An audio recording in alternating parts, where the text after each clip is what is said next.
Hey, we'll chat about this real quick before the stream is on. The stream is No, on. no, no. Let's come on. It's just I had to get a This cold is open. You know what I'm saying? this is a Side cold basketball. open. This is a basketball It show, is, bro. but how about them? How about them Bengals though? But how about Hey, them Bengals? I'm not talking about other sports on hey, this, bro. hey, But you how about said, them Bengals? oh, hey, How you about said the it's a Bengals, basketball bro? podcast. Hey, you said it's a basketball podcast. So with that being said, welcome to Key of Threes, the best Uh, podcasting group there ever has been. Is podcasting even the right term? It's just a friend group no, that tops hoops, bro. We just talk podcast hoops. is actually not the right term. Hey, It's a I don't media we like got referring to this collective. as one though, but It's actually a short. It's actually a shorts factory is what it is. that's facts. True. That's facts. Hey, we Got to get the got shorts Garrett. up. We got Garrett here. We got Gabe, and we got Mo. How you guys doing? You see the jersey, Not man. doing great, bro. The You see the Cubs jersey, choked. man. You They know, choked the season away. And I know y'all see that It's a too. great day I'm to not be a Cubs alive, fan, man. no. So, fuck you, Garrett. Don't even say that, bro. The Sox were what, 40 games under? Yeah, Hey, that's fine, but y'all, we in Cancun together.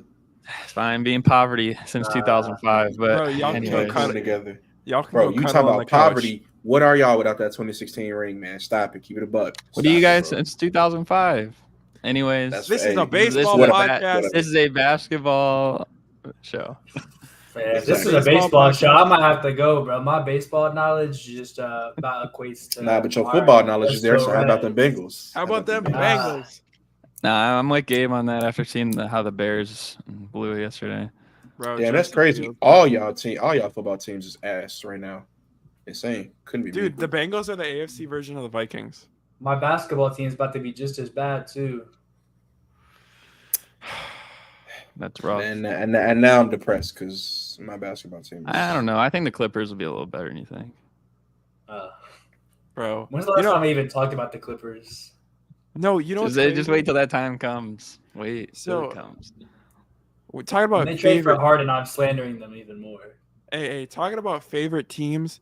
Close friend of the show, Reek knows hoops. His favorite team is the Boston Celtics, and the Boston Celtics made a fantastic move. Some would say it was not fantastic at all. Some would say that they're lost in the sauce. But if you're slow and you haven't seen it, there was a trade. The Boston Celtics acquired Drew Holiday. The Portland Trailblazers received Malcolm Brogdon, Rob Williams, and 2 first-round picks, one of them being unprotected in 2029, the other one being a Golden State Warriors pick in 2024. So let's get you guys' opinions on it. We can start here with Mo. Mo, what do you think? I'm gonna keep it so 100. I was like, "Yo, Drew Holiday is great. They gonna get Drew Holiday. That's a great pickup for them." And then I saw that they included Rob Williams, and I was like, "Oh man, like that sucks." I really like Robert Williams with this group. I think that the defense was just it was overbearing at times, especially with how he matched up versus Bam. Notably in that, what was it, the 2022 Eastern Conference Finals, and even this year he did pretty decently on Bam, even though Bam improved. But I think overall this offseason is probably a net positive because they added Porzingis. They could be okay with losing Robert Williams, and they lost Marcus Smart, but they strictly improved. Yeah, they strictly improved with getting Drew Holiday. So I would say I'm a little mixed because again I would have liked to see them keep Robert Williams, but I think overall the team did get better, even if there is more questions with the bench now. To be honest, I think they got worse. I was not a fan of the trade. Drew Holiday is definitely a very quality player, but what he provides for them, I don't really know if I'm that sold on it, especially thinking about like where the Celtics are at. They're trying to get over that hump to win a championship. And Drew Holiday was a part of a championship team just a couple of years ago. But the past couple of seasons in the playoffs, I really have not been too impressed with him, especially on the offensive side of the ball. And thinking about that for this Celtics team trying to push towards that title, I don't know if this is the move I necessarily do. Yes, he might provide some defense that you lost in Marcus Smart on the perimeter, but at the cost of your best defensive guy, period. I'm taking the guy who's a top defender as a big versus the guy who's going to be a top defender as a guard. If you're telling me, do I want to bring that switch off? At the same time, You give up your sixth man, and now I also have that question of, oh, who's going to run my bench unit? Is it going to be like Peyton Pritchard, who I guess is like okay, but definitely not as good of a sixth man as a Malcolm Brogdon would have been. Not to mention when you're talking about trading for Drew Holiday specifically, beyond just what you think he's going to do in the playoffs and what might be asked of him and how he'll perform there, we also know Drew Holiday has talked several times about after his current contract, he might be retiring. So you're trading a guy, and Robert Williams especially, who's 25 years old, the same age as Jason Tatum, 1 year younger than Jaylen Brown, who fits that core timeline, who could have been around for a long time, a decade plus with your top two guys. And you traded him for a guy who might retire in like 2 seasons. I don't know if that's a smart move to make, especially when you're giving up more pieces than you're getting back. To me, I feel like Portland fleeced the Celtics here. And while they might look better on paper and especially more top heavy, I really don't know if this is going to benefit them in the long run. Yeah, I think, well, first of all, I think for the Drew Holiday trade, I think it's a great return for Portland. Because it's like, if you really think about it, like, and I know we didn't even really spend too much time, like, or we really didn't even talk about, like, after Dame got traded to the Bucks, but it's like Dame got traded there for, along with the price of them giving up 3 additional players. Granted, getting rid of Yusuf Nurkic, it's like that's probably okay at this point, but 2 other young players and like 3 other picks for the price of Dame. That's what Milwaukee got him for. And then it's like they flipped Drew Holiday and basically got 2 quality players and 2 picks back as well. So it's like the difference in value from those 2 like really wasn't that much from what they got. So that's why I think it's a great return for Portland, especially getting Rob Williams. Like, I don't think anyone had him on their radar being in Portland like weeks ago or even anywhere else weeks ago. You know what I mean? Getting a guy like Brogdon, who they're probably going to trade, I feel like they definitely got like high value assets. And I'm not like, I agree with Gabe. Like, the Celtics, like, making this move, I'm not like 100% sold on it. Like, I feel like the Celtics kind of like scare me for their own good. Like, I don't know how I like this change, because now you're adding a guy who has proven in the playoffs that while he can be effective defensively, and really this past playoffs wasn't, like, while he can be effective defensively, he's an offensive liability. And in a lot of ways, that's really similar to what they already had in Marcus Smart. I think the difference, though, is that Marcus Smart has that like leadership intangibles where he can hold people accountable a little bit more than Drew Holiday can. And at the same time, you're also giving up the 6th man of the year, and you're also giving up probably your best interior defender just to get Drew Holiday. And of course, Porzingis is in there.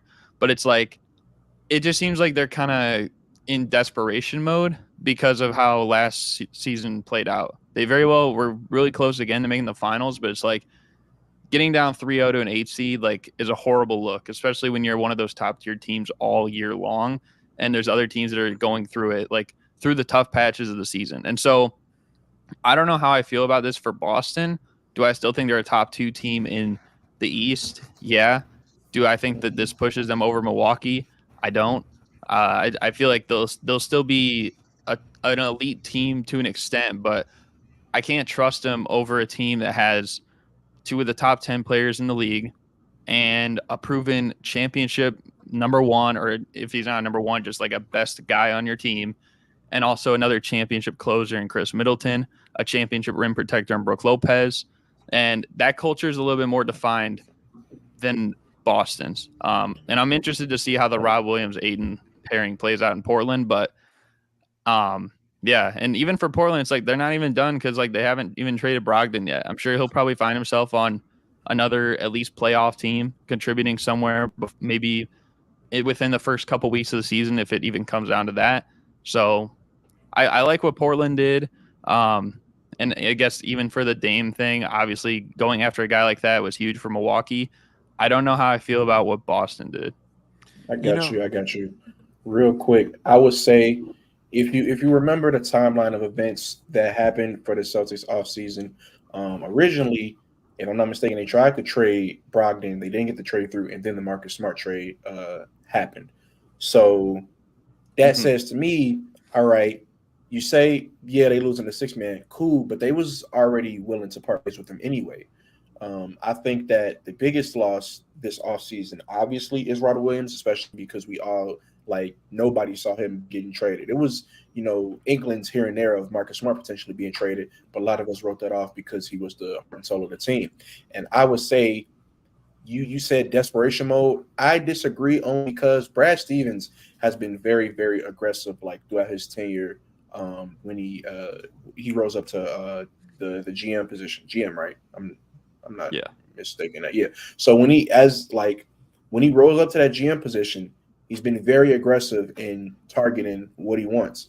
I don't really think there's been a single target that the Celtics have been rumored to have besides Damian Lillard, obviously, that they haven't landed.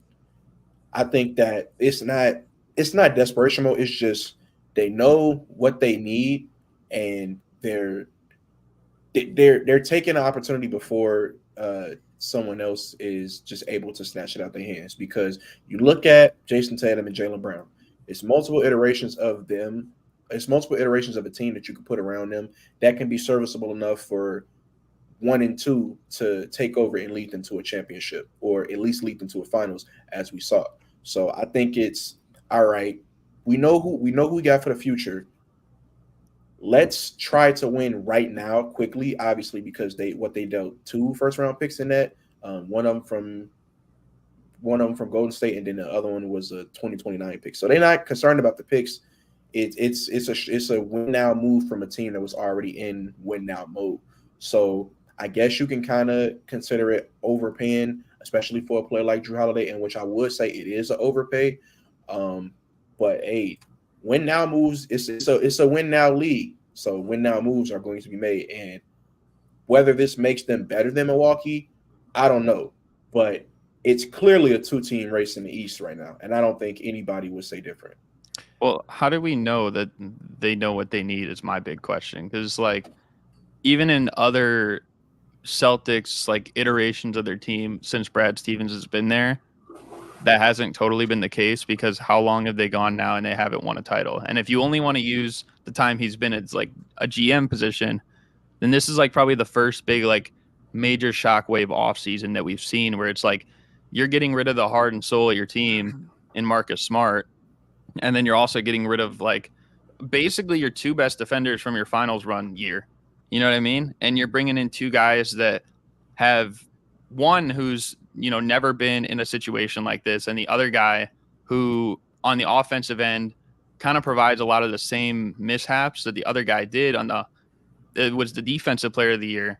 But then also from a leadership standpoint, those questions aren't answered. So that's why I'm saying how do we know that they know what they need if it feels like the leadership is still in question. It feels like offensively, at least from the guard play for the primary players, they lost some there. I know you said, Brogdon, he's injured. I get that. But at the same time, if he would have came back healthy, I mean, that at least bolsters the bench. Clearly it does, because he was the best bench player this past season. And then losing that and Smart, you're getting Drew Holiday. Offensively, I don't know how much that makes them better. Defensively, yeah, sure, you can make an argument. But then also, from the big man position, getting Porzingis, who is a solid defender, but he's no Rob Williams, in my opinion, when Rob Williams is healthy. So, defensively? Do they not provide similar things on the defensive side of the ball? I think I can count on Rob Williams more. I think it's another one of those things where it's the I effort don't is even shown. know about that. You want to talk?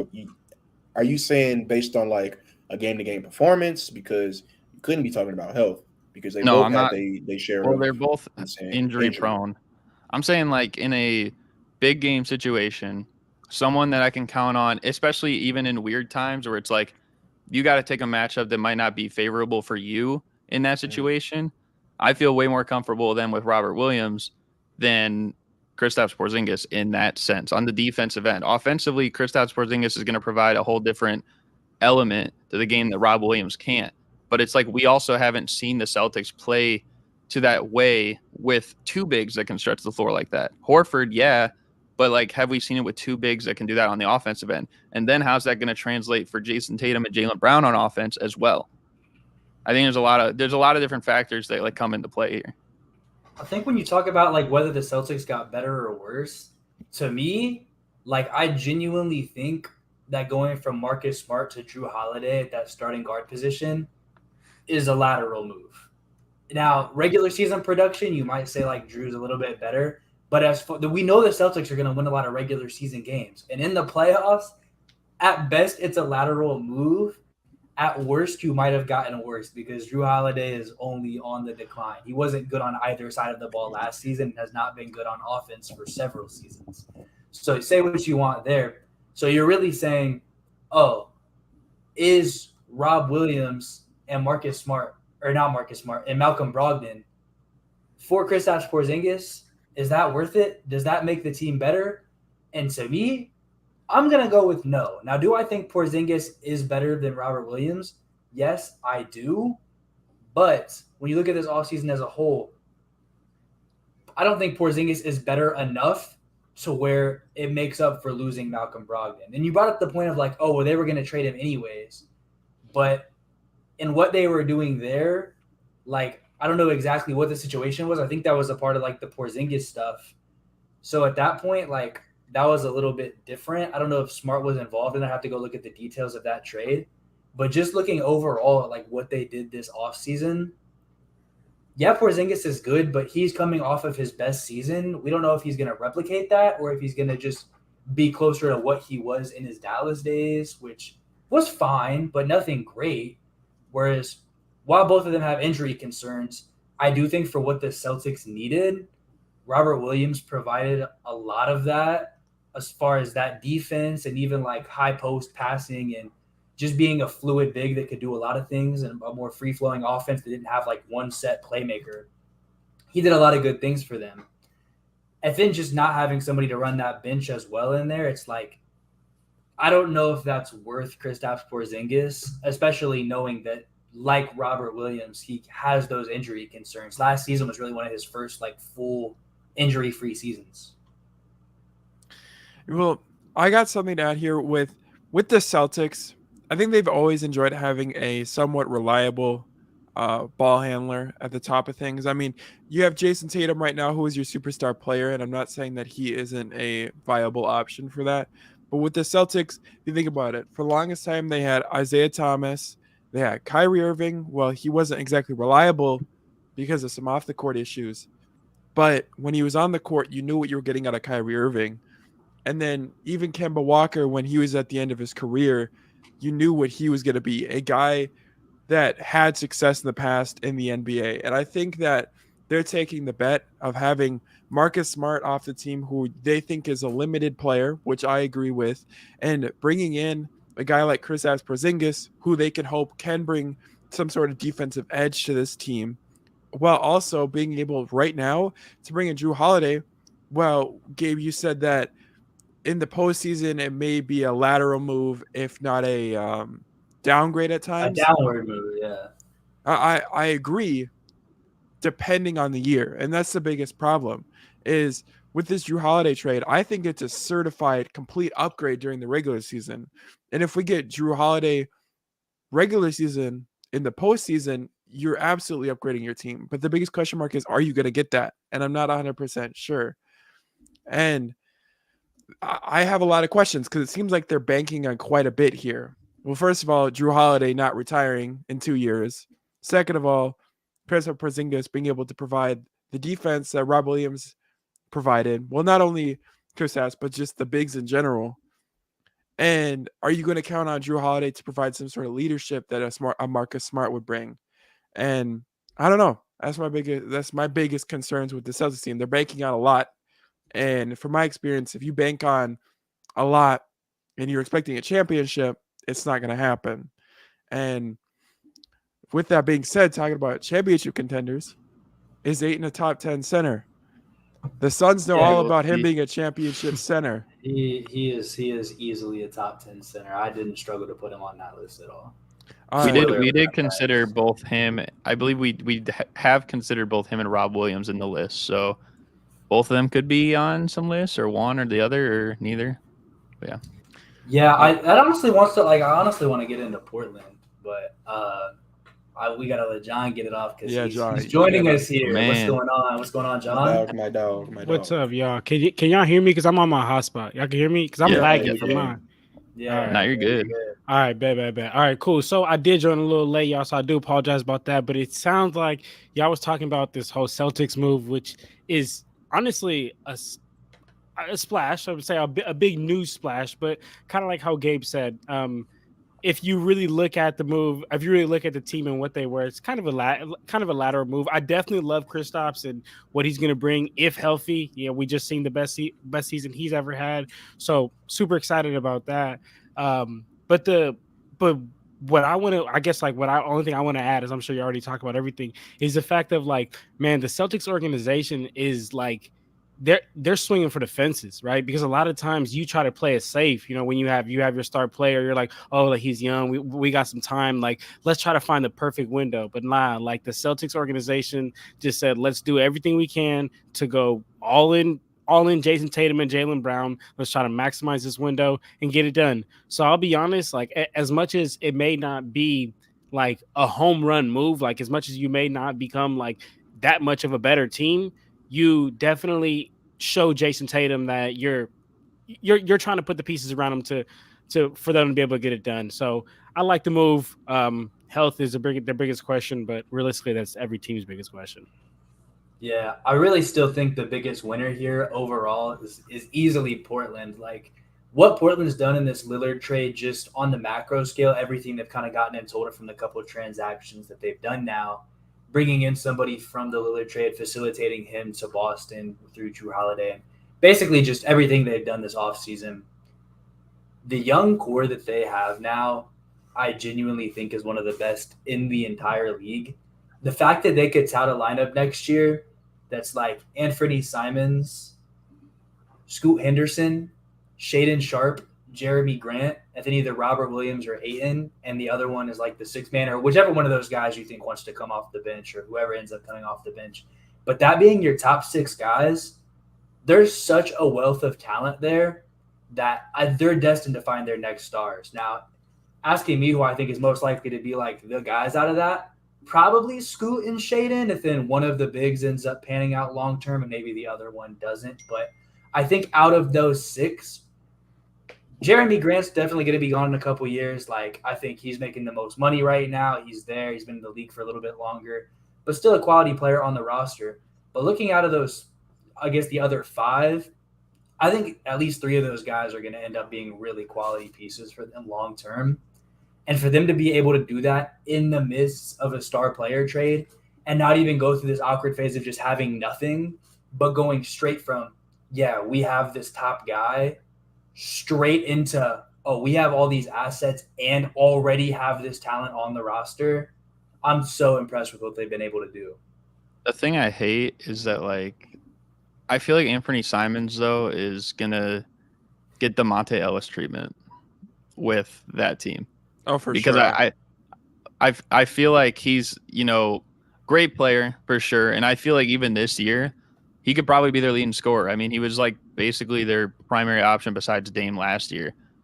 But I feel like moving forward, like you said, I feel like they'll invest more in Scoot and Shaedon Sharpe at those guard spots, which means he's going to be the odd man out. I feel like you can kind of see that a little bit with like some of these other guys, like a Terry Rozier in Charlotte or something, where it's like he's still a great player. He can contribute a lot of places, but it's like in that specific system, will it ever work out where they're like a top tier team or a contending team?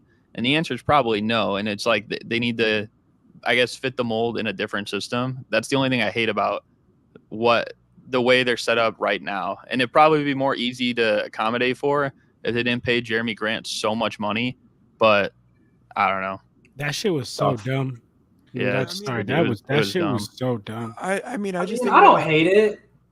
I hate it. Nah, it's not even. Like, it's they not don't even. have to like the guys are so young that they're like building around. Like Scoot and Shaedon Sharpe aren't going to be eligible for those contract extensions for so long that by the time they're making a lot of money, like Jeremy Grant's probably off the books or he's like close enough to the end of the contract where you can trade it. Especially with the CBA going up and players are just going to keep making more and more.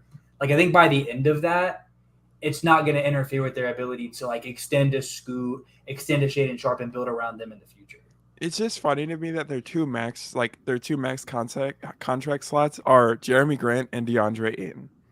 Like that is just hilarious to me. Like I think those- Aiden's about to be good. Very unserious. Very unserious. He's he's such a talented. He's he's a talented 18 and 10 guy, and that was considered underperforming and half-assing it. So him actually committed, motivated, new situation, no coach beef, no low on the depth chart. They keep bringing in more stars. It's a Joe Barry You wanna know Carroll who else syndrome, is bro. You want to know who else is an 18 and 10 guy? Nikola Vucevic. Bro, So that's like. But and what I'm saying? Vucevic was an all-star. He was an all-star #1 option on a playoff team. That's a Vucevic For sure. in his prime was a very quality player. And if like- Ayton reaches that tier of player, if Ayton at his best can be Orlando Magic, Nikola Vucevic, I'm not upset at all. And I think he can Orlando be Magic, Nikola Vucevic was a dog. He was one of my favorite players in the league. I'm not Same. bullshitting, by the way. I'm right there with you, literally, and we're both Bulls fans. So So, yeah, if Ayton Look becomes how that that turned in out. his prime, not mad. Well, do you guys have anything else to add about the trade? Anything else to get off your guys' chest? This is gonna be a sensational the Eastern Bucks Conference still Finals, clear. man. Malcolm It's gonna be a great Brogdon, Eastern Conference Finals. Nah, actually, Clippers this is the just last thing need I to will take him, add. bro. The one way I think this makes Brad Stevens look like a fucking genius and he's the GOAT is if this gets to the conference finals and Drew Holiday turns the clock back to 2018 and locks Dame the fuck That up. should be OD, but I don't think that's. I don't No, think it that's will gonna not happen. happen, bro. You know, That'd be it's funny. a That few will not reasons why I If think that's not gonna happen. if it was really the same guy like that would be insane. But I think Right. it's What more are the reasons likely. why I I think that think wouldn't what's happen, more though? likely if they rematch is that the Bucks. Yeah, I'm not saying this will happen because it'll be a tough series, but it's more likely that the Bucks rematch the Celtics and the Bucks sweep them and Dame just demoralizes Drew Holiday. That's all right. That's OD. Bro, That's no. It's true, I'm saying, though. No. I'm I saying heard that's what you more said. likely. That's I don't crazy. think though. that'll happen. Dame will play better than Drew Holiday in Yeah, a playoff yeah. series against each other. Dude, But did I'm you see saying Jimmy it's more Butler's likely email you get that than you get Drew Holiday That locking was up wild. Dame again. That man Jimmy Butler, phenomenal troll. Bro, But one he thing, pulled up with that Phenomenal. hair and said he owned Drew Holiday. Drew's finished, bro. that's Oh funny my as shit. god, bro. Hey, about that conference finals though, which I really want to see it. Another reason why I think, rewinding the clock back probably not going to happen is because what if the Celtics stick? Never mind, that just wouldn't make sense. Because what would they have gotten Drew Holiday for? I was going to say, what if they stick Tatum on Dame as a primary defender? But If they put Derek White on Yeah. Dame. Why'd yeah, you make the trade? yeah, I was going to say, why would you make that trade? Even though I feel like before the trade, Tatum on Dame is a better matchup for Tatum. Hey. I feel like, but that's just me.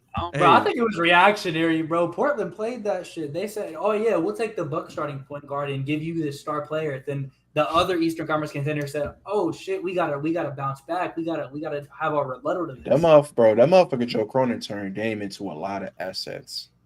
Hey, speaking of defensive matchups, we're gonna move along into our next topic here, which is the top 5 perimeter defenders in the NBA. This can be a guard, a wing, a big, doesn't matter. We're just gonna name our top 5 perimeter defenders in the league. Somebody gonna put Bam on here. Wait, what'd you say? What'd you say? Jay's not here. I was gonna say somebody gonna put Bam on here. Oh my god. Hey, Garrett, that was funny for that. All right, bro. That is a take, bro. All right, well, we're gonna start here with Garrett. Who is your 5th? We'll start with your 5th best perimeter defender. Wait, Oh, we're thought all we was listing. just- I thought- We're I all thought we listing was just 5. listing Or... these. Yeah. We can list 5. We can go one by one. You can list your I I best. don't thought know we was going one by one. Mine with are- this. 5. Mine are no particular order. I just You- I okay. put, Yeah. 5 Go down. your Yeah. top 5, no order then. Okay, fine. So no order. That makes it a little bit less pressure. But all right, Yeah. I'll say my 5. So one of the ones I want to put on here is Mikal Bridges, because I feel like even though this past season he didn't get as much love on the defensive side of things he did the year before, he's still an extremely versatile wing, and it's very similar. I feel like he's very similar on that end of the floor to like a Tayshaun Prince type of player, where it's he's got a long enough wingspan and he moves his feet well enough that it's he's very capable of blocking anybody's shot, no matter what. Like that's a 4 or 3, 2 or 1, basically besides like centers. But rarely will you see that on the perimeter. So I wanted to put Mikal Bridges on here. I am going to put Drew Holiday on here. I think he is up there as one of the best perimeter defenders. Even though I'm not going to put it in an order, I won't say he's the best, especially because of what we just saw out of him in the playoffs. You know what I mean? Against Jimmy Butler. But like what I do think is that when he wants to activate it, especially late in games, he's shown that he can. I mean, especially against the Suns in the finals in 2021, or even against Boston in 2022 when he had like those back-to-back defensive plays on Marcus Smart, who we were just talking about him with. So I definitely want to give him credit.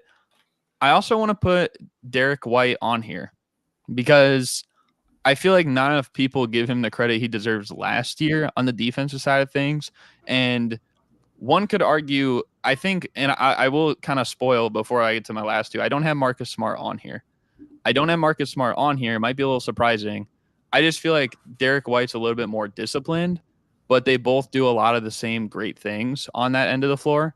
And so for that, like if you're the more disciplined player and you're kind of like making your approaches right defensively a little bit more, I have a little bit more faith in you than maybe the guy who is a little bit more aggressive on that side of things, draws more fouls than the other guy. So I'm going to go with Derek White in there. I have to represent for my Bulls, Alex Caruso, man. You know, it's so tough because people forget just how good we were defensively, especially when Lonzo was healthy. Him and AC together in the backcourt, like defensively, we were not being stopped. And still, like Alex Caruso, it's unfortunate how it gets overshadowed now just because we weren't that good this past year, mainly because of the injury and also just because we were so dysfunctional on the offensive end this year that it took away from how good he was defensively. But he was literally all defensive for a reason. And the fifth one I'm going to put on here. That's all I wanted. For sure. The fifth one I'm going to put on here as well. It might seem crazy in 2023, but I'm still going to put Kawhi Leonard on here because I knew it, motherfucker. I knew it. Because with Kawhi Leonard, yeah, he might load manage this and that.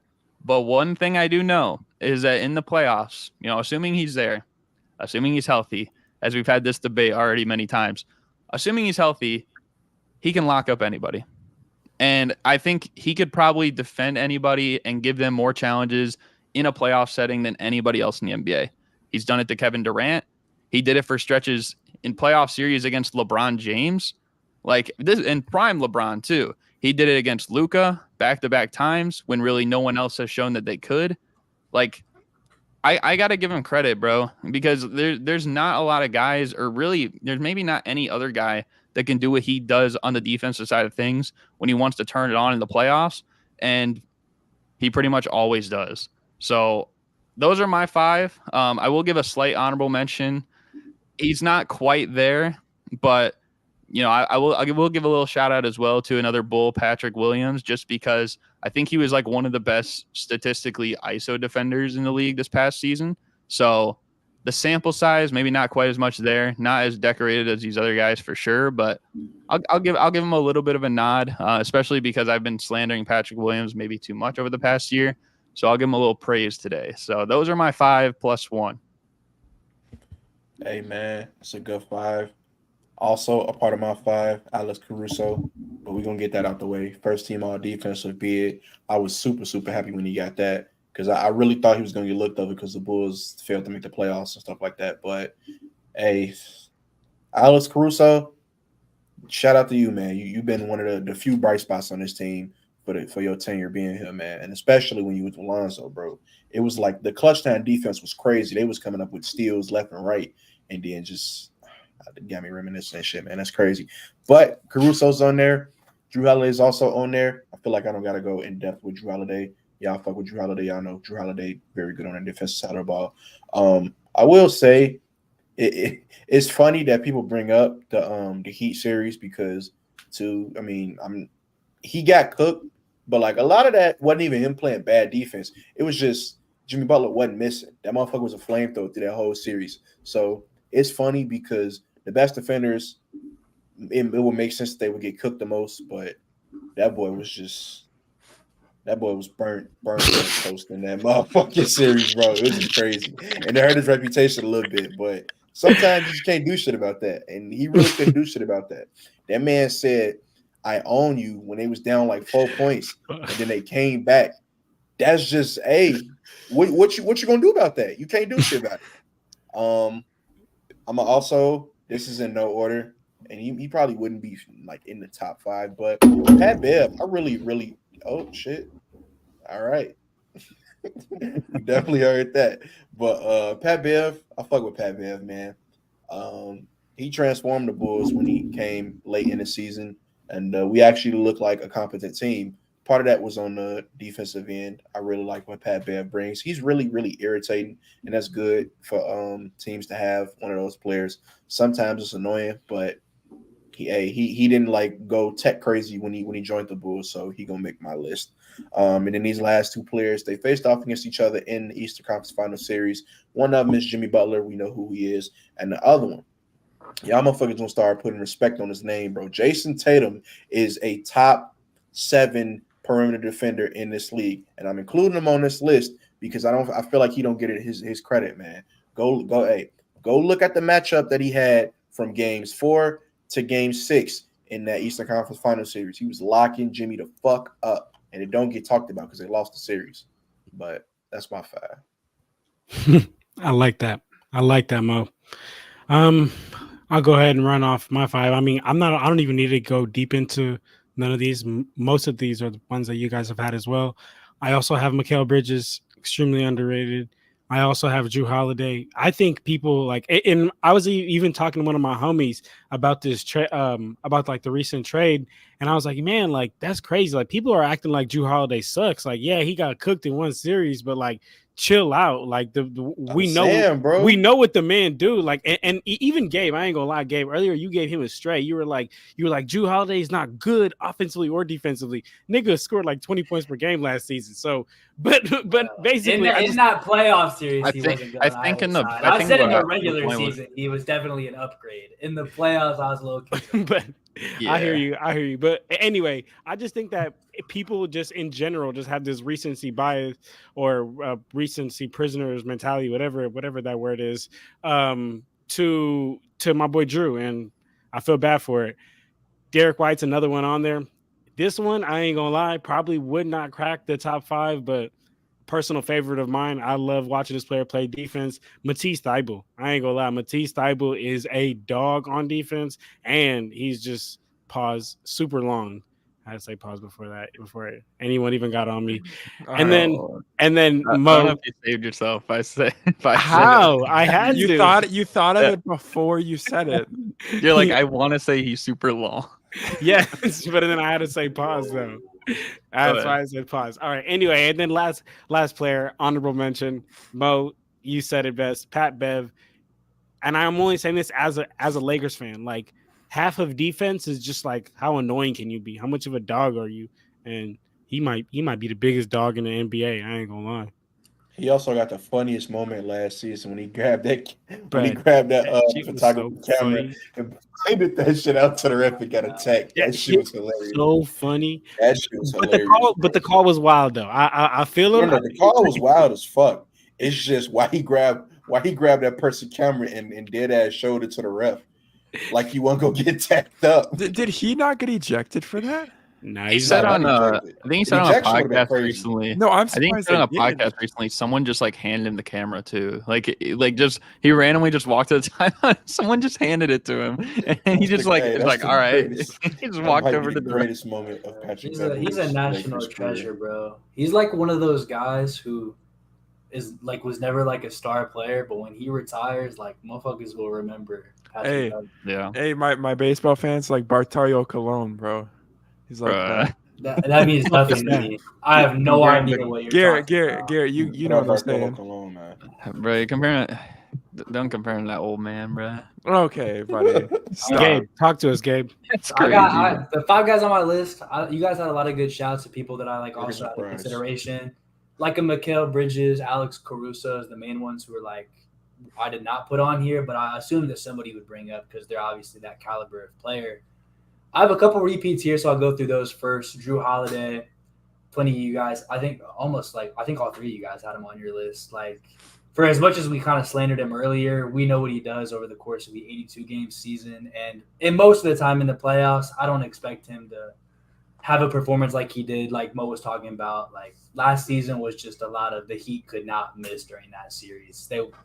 They went from like the 30th offense to the number one offense. Went on, bro. That shit was ridiculous. They were like one of the worst shooting teams in the league, and then became like the best immediately. So things happen. My concerns with him, talking about the Celtics earlier, like most of my concerns on offense.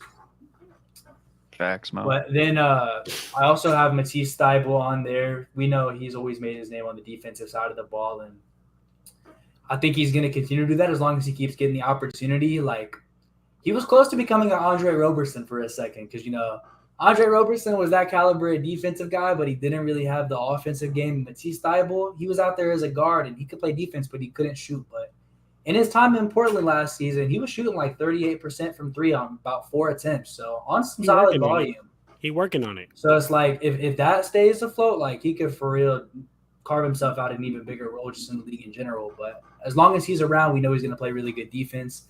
And then probably surprisingly, my last repeat was Kawhi, just because, Garrett said when he's healthy, he can lock anybody up. I just think it's when he puts in the effort to. Like, we know when players take those bigger offensive roles, sometimes they don't give as much on the defense. Not saying he plays bad defense by any stretch, but just maybe not to the caliber of what he was doing when he was Defensive Player of the Year. But we know when he logs in and is really like at his tip-top peak, he's that caliber of guy still. The other two guys that I wanted to bring up that are exclusive to my list, first is Herb Jones. Wanted to give him his shout out as one of the best up-and-coming defenders in the league, and he's really carved out himself a nice role in the Pelicans, just being that hard-nosed defensive guard ever since the moment he stepped onto that roster.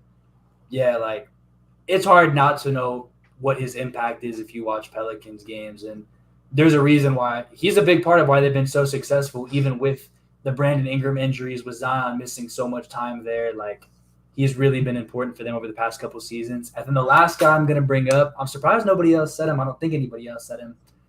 I got to give Aaron Gordon his respect. What he did for that Nuggets team, being the biggest defensive piece on there, and most of that being matched up on the other team's top perimeter guys, going out there, guarding guys like KD, guarding guys like LeBron, like Jimmy Butler, and doing so pretty damn successfully. He really did a great job on defense against those guys. And for him to be the captain of a championship-winning defense and do that great job on literally the best players in the league, I can't let that go unnoticed. So I wanted to give him his props. The only thing I will say about Aaron Gordon is with that, and like it was a little harder, I guess, for me to put him on this list, although he was still considered. Like, I feel like at least for most of that playoff run, it's like you're defending players that operate a lot like in the mid-range area. And I feel like, if we've played basketball and stuff like that, like I know I played and like I think most of you guys have played and stuff like that.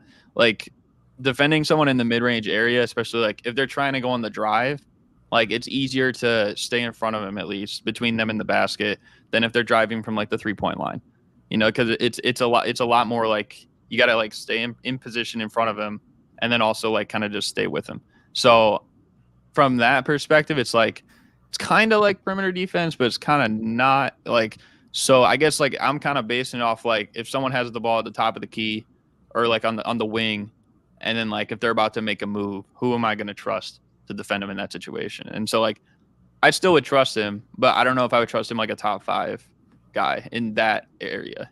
Mid-range, like defensive area, like, yeah, but I would still call that like those are perimeter players he's guarding, even if they're operating inside the arc.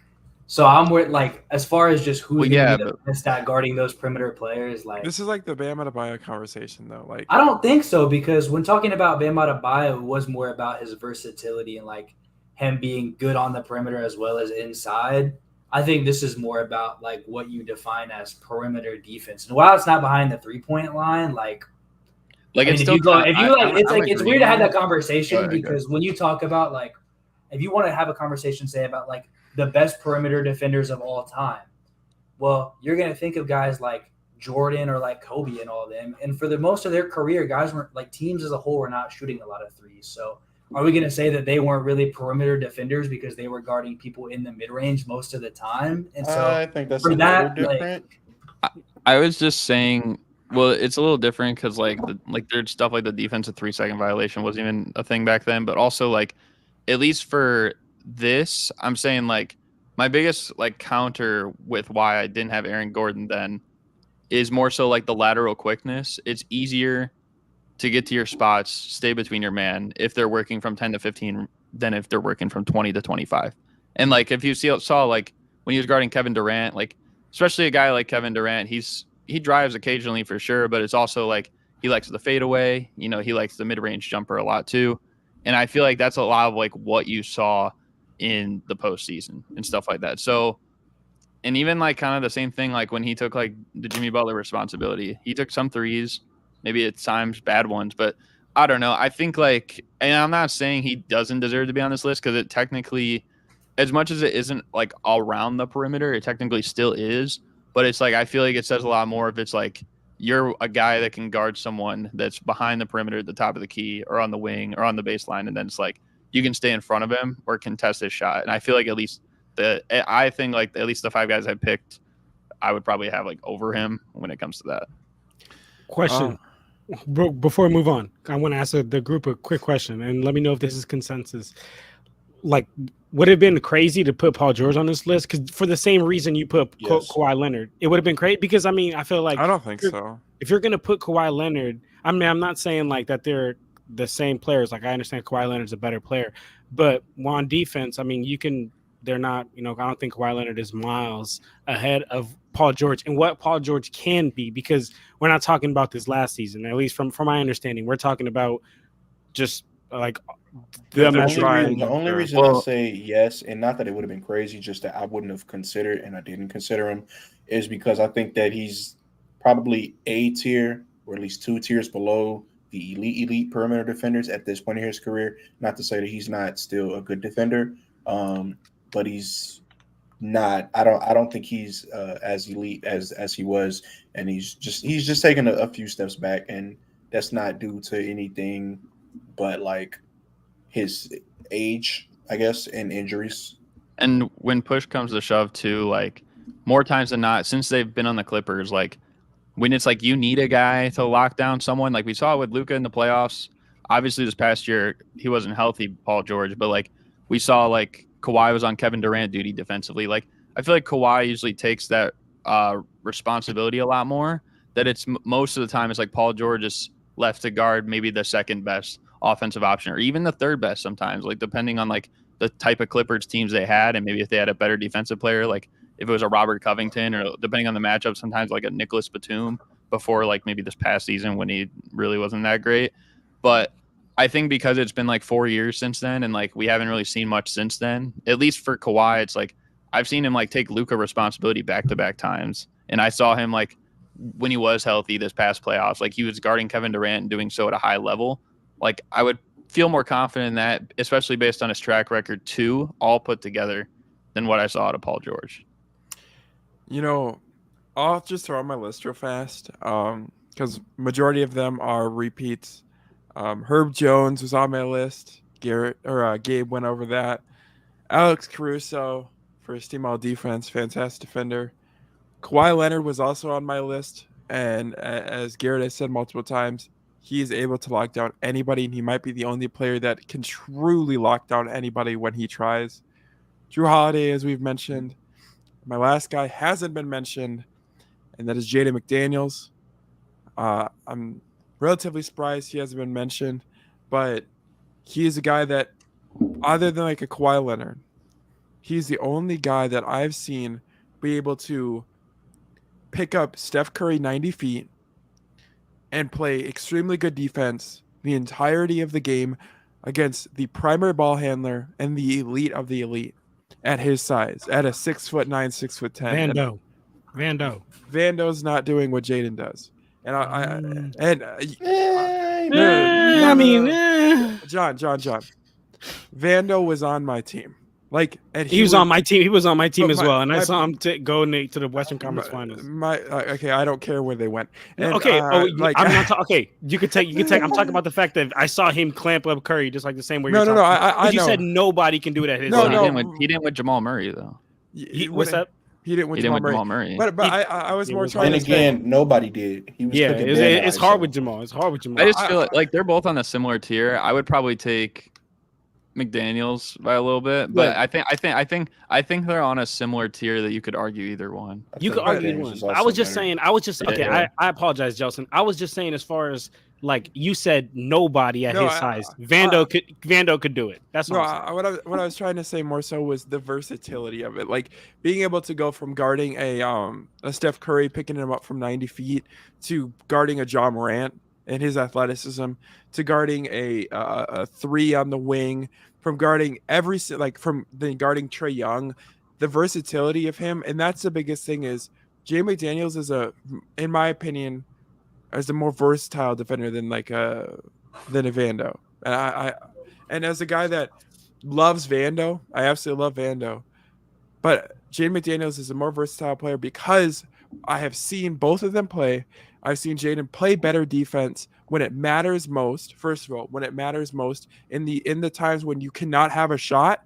I think of exactly at the end of the season when we played the Mavericks, when it was Anthony Edwards and Jaden McDaniels playing against. They were matched up on Luka and Kyrie. They needed a shot to win the game or win or tie the game, and they got a steal. And afterwards, Luka said, "There's literally nothing you can do about Jaden McDaniels." And after that moment, I already knew that Jaden McDaniels was the real deal as a Timberwolves fan, and I know that the voters are always a year off or so with their all defensive votings, and really they're voting for pretty much everything. But I truly believe that Jaden McDaniels this upcoming year, and this is a little bias or whatever, but Very. I think that he will be a first team all defender next year. And actually, no, I don't Jacob, even. real quick. You want to know why nobody said Jaden McDaniels? It's because we knew you had him on your list, bro. We was letting you cook with the bias. You know what I'm saying? We were waiting. I'm surprised nobody said Marcus Smart. You know, I had him on there, but I took him off. yeah, it was kind of between Marcus Smart and Herb Jones for me. So, Like I didn't have him, damn, but I was nobody thinking said Herb someone Jones for either. sure would. Herb Jones. Realistically, Herb Jones probably would have been my honorable mention, but I just wanted to shout out Patrick Williams a little bit. Like he's not there's no way he's the sixth best perimeter defender in the league, but it's I wanted to give him a shout because I'm no one else is probably going to put him except maybe Mo. That's my man's right there. Pat Wills season. He finally got him some VC. Hopefully he spends it right. Man, I don't know. Hey, Jelson, I don't know about that one, relax on my gang. mans. dude, you don't I have think- to. No. Look, because I feel you. Because your take was you seen them both play. I also watch Minnesota Timberwolves basketball as well, and I watch faithfully Lakers games. Damn near rewatch them. So I hear you. And then also you saying McDaniels does it more when it matters most. Dog. I mean, and you tell me. In my opinion, winning is winning matters so much. Without Vando, that Warrior series would have been very different. In my opinion, I think what I meant by that more so was, I believe that, for example, Austin Reeves on the Lakers is a guy that you could depend on to get a stop. Maybe not to the level of these top tier guys, but he's a guy that you could depend on to get a stop. And while Anthony Edwards, in my opinion, has his upside on defense and has improved on defense, at least last year, I think the Austin Reeves was a better defender. Maybe not a better point of attack defender, but he was a better defender, if that makes any sense. And with Jaden McDaniels, it was at the point where he had to stop everybody because our defense was so bad. There was nobody on our team other than Anthony Edwards sometimes. And we talk about the locking in thing, if he's locked in, then sure. But there was nobody on our team that was going to be able to guard any of the perimeter defenders. And somehow Jaden McDaniels, day in and day out, made it so that their top tier guy was not scoring at an efficient and effective level. And Anthony Edwards said this, they got KD, but we got Jaden McDaniels. We've all seen that clip. But the funniest thing is that when they played the Nets, or when we played the Suns, and he matched up against KD. KD had like 10 points. Like, I have never seen KD locked, even with Vando, like even watching Vando play. I've never seen Vando lock down KD like KD was locked down that game. It was like, and I've never seen KD be locked down like that before in my life. But not against Boston in 2022. I mean, debatable. Come on, man. Let's not do that. Let's not do that. He got his ass clamped that whole series for 4 straight games. That's how bad he got clamped. He didn't take it to a 5th or a 6th. Like that nigga. I agree with what you're saying though, Jelson. Like I think he probably doesn't get he doesn't get enough credit by like the average NBA fan, like in the defensive side of things. And even like I very well could see it like putting him even over like a couple of the guys I did put on here, but I don't know. We'll have to see, no, I mean, I see what you're saying. Definitely a good defender. Like, shoot, as a Lakers fan, when I found out Brett broke his hand before the series, I was like, man, the Lord is good because he's a good defender. I'll give you that. But literally right before they would have beat your Lakers in the play-in, bro. Let's be real, Garrett. I don't know, Garrett. Let's not let Garrett start hating. Hey, if they were winning most of that game, weren't they? If Nas Reed didn't break his wrist, Jaden McDaniels didn't break his hand, and then Rudy punching Kyle Anderson, we win that game. Too much with the hands going on, bro. I know, like, bro. What is wrong with them? But that sounds like they need a coach to rein it in, bro. Maybe an elite coach, perhaps. Yeah. Okay. All right, we're gonna move on that note. We're gonna move on to the top 10 centers list, the final episode or portion of our top 10 positional players list, I believe. Final episode. Okay. This is the last episode ever, guys. Yes, we are actually ending the show. Sorry, we ain't tell you. It was a surprise. We went bankrupt actually, but with that being said, never mind. I was gonna make a bad joke. Never mind. We're 1 sub off of 350, bro. Come on, we're to the moon. To the moon. Where's number 350? Hey, I know you're watching. Hey, check the TikTok bio for the merch. No. That's crazy. For sure, though. Hey, check that bio for real. Get us some monies. Man, for real. All right. For real. Let's start with our number 10. Garrett, you can go ahead. Ooh, all right. I'll start at number 10. I give him a lot of grief. And I know that you guys probably aren't going to have him on here. Offensively, though, I think he still does provide at a level where a lot of these other guys maybe not are quite on par with what he can do. And defensively, we know his struggles. Even though, I think this past year, statistically was better on the defensive end, even if the team's reflection didn't show it. But number 10, I'm going to put Nikola Vucevic. I think he's somewhere around this range. I'm sure he probably won't make the top 10 on some of your guys' lists or maybe all your guys' lists. But at least for me, I still think he's good enough that, maybe in a different situation, he could even be used better. And who knows? I mean, maybe there's a situation where it's he could even transform in certain areas where he's not quite as skilled at if he's in the right system too. So, even a Brook Lopez, maybe not quite to that extent, but I think there's a capability that could happen with the Chicago Bulls under a Billy Donovan system with Arturas Karnisovas there. Probably will not happen. But I think if there was a different situation, it could. And I still think that he's good enough. He's granted not the greatest 3-point shooter in the league, but from a big man perspective, he's been doing it for a while, stretching the floor. So I definitely got to give him credit there. And like I said, defensively last year, still not great, but I think he was a little bit better, even if our team didn't really reflect it in the record. So I'll put Vucevic at number 10. Yeah, I respect it. He made my honorable mentions list only because I said it earlier. He can give you an 18-10. That motherfucker can give you a double-double. He can give you a nice little 16, 18 points, 20 if you need it, something like that. I know we like to harp on him, but his value's not negative. He still got some value, and he is a good center in this league.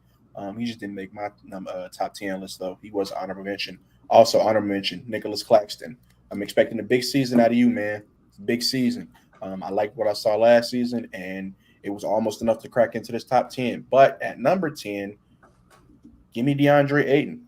I think that it's a far cry from that on a championship run, especially in that first round series. I think he almost had a 20-20 game. I think Chris Paul took the last rebound. I remember that. He played very, very well that series and very Come well through on, that man. entire playoffs. I would If say. Chris Paul's taking the last rebound, he didn't deserve the 20. Hey, no, That man is no, 5'11". He's not even a no, real 6 because foot. it bounced towards Chris Paul, and Ayton was going for it, but Chris Paul was closer, and his teammates was like, "Hey, man, what the fuck? That was 20-20." But it'd be like that. I remembered that because he played very well during that series, and it surprised me. We've come a little, we've strayed a little far from that. Couldn't find a fucking word. We strayed a little far from that, but I still think if there's any chance that he has to return to that and grow into the player that we all think he can become, it'll be here in Portland. This trade was really good for him specifically because he gets out of the Phoenix. He definitely wasn't going to get as many touches as he wanted, having to share with Devin Booker, Kevin Durant, and Bradley Beal. But now he gets a new start, gets a new point guard to work up chemistry with, and I think it's going to be all good for Ayton next season. I'm expecting an improvement. So, Ayton, you're at my number 10. John? All right. Oh, sorry, not just. All right, my fault. This shit is hella laggy for me, bro. I'm so sorry. All right, here we go. Number 10. My number 10 on the board. I ain't gonna lie, y'all. This person probably should not be on top 10, but I really like watching this guy play. I don't know if it was last season or like 2 seasons ago. Went off for he had like 10 threes a game or something crazy like that. My guy Jonas Valanciunas, bro, from the Pelicans. I ain't gonna lie, bro. Gabe, I know I mispronounced his name. I ain't gonna lie. Nah, you got it, bro. It's just he's a Raptor legend, bro. Come on. Okay. But look, man, I ain't gonna lie. I really like the big. I feel like he's pretty versatile, man. Like you see him on those pick and rolls, he could pick and pop, he could pick and roll. He's just a good big, and more than anything, he reminds me of like Steven Adams, where he's just a big bro to a lot of these players, big dog. So that's where I'm gonna go with my number 10 slot. Probably shouldn't have really cracked it, but wasn't he like the highest shooting player? Like that's what I was saying. Like, the most efficient. But he was shooting shooter shooting like 2 threes a game. Yeah, not even. I don't even think. Like, I just know like he had like I don't know if it was last season or 2 seasons ago. Remember he went off and he had like some record or something like that. Hey, all I know is he's a League Pass legend, bro. Anytime you're watching him on League Pass, instant 36 and 13. Man, that's the thing. He's at least double-double machine nightly. When he plays the Clippers, bro, he looks like he looks like prime Arvydas Sabonis. Honestly, to be real with you, talking about Sabonis, I don't know where y'all got him on there, but I was thinking of putting him at 10, but then I was like switched and I went with Jonas, to be honest, because it's a shooter. Ooh, getting spicy. Ooh, Gabe, you don't like that, Gabe? Gabe, give your take. You said you were about to not have Sabonis on the list. Yeah, about to not have him on the list, Gabe. Let's go. I like that take. Let's go. Wow. I love that take. So as in you got him like really, really high on this list? Like, or I guess low in this sense? Was you being like serious? I think I assumed you was joking. You wasn't for real. Hey, if you're being serious, we'll have to see where he puts him. We'll have to see where he puts him. Gabe, are you saying in the sense of like you got him lower? No. He's saying that he has him higher. So higher, as in 1 through 9. I think Sabonis is at like the lowest he could be on this list is like 6. The center position is not deep in the NBA at the moment. So let's see. Maybe we gonna talk about Sabonis later, but maybe I was being serious. Maybe I was trolling you, Gabe. When you talk about Domantas Sabonis, bro, he's like he has some deficiencies, but he's still very, very dude. Like I said, the center position is not very deep in the NBA. I do know that John criteria though about winning, and that boy Domantas Sabonis was some ass in the playoffs, but so are a lot of these guys. I think he's just salty that the Kings can beat the Warriors. We'll see. Let's see. I mean, Maybe I was being serious. Maybe I was joking. Dude, Saboner at 32. I know who's my at 10. Whoa, what did you say? Whoa, whoa. Wow. I know who I got at 10. So, Gabe, who you got at 10? Only in the Jelson keyholder stream. My honorable. I had a couple honorable mentions, and some of the guys you said like were not even really that close to making my list, which I guess shows that I think after a certain point, after probably about like 8 or so, I think there's a noticeable fall off, and every guy like almost 9 through 15 is not that far off. My closest honorable mention was Robert Williams. He missed it by just a hair. I do think that like consistent just not being able to play in games, and then when he does play in games, he's very often banged up. So not playing to 100% of his ability, that can be pretty concerning, but we know how good he can be when he is at 100%. The guy I went with at number 10 also has a little bit of those injury concerns, but just came off of his most productive season.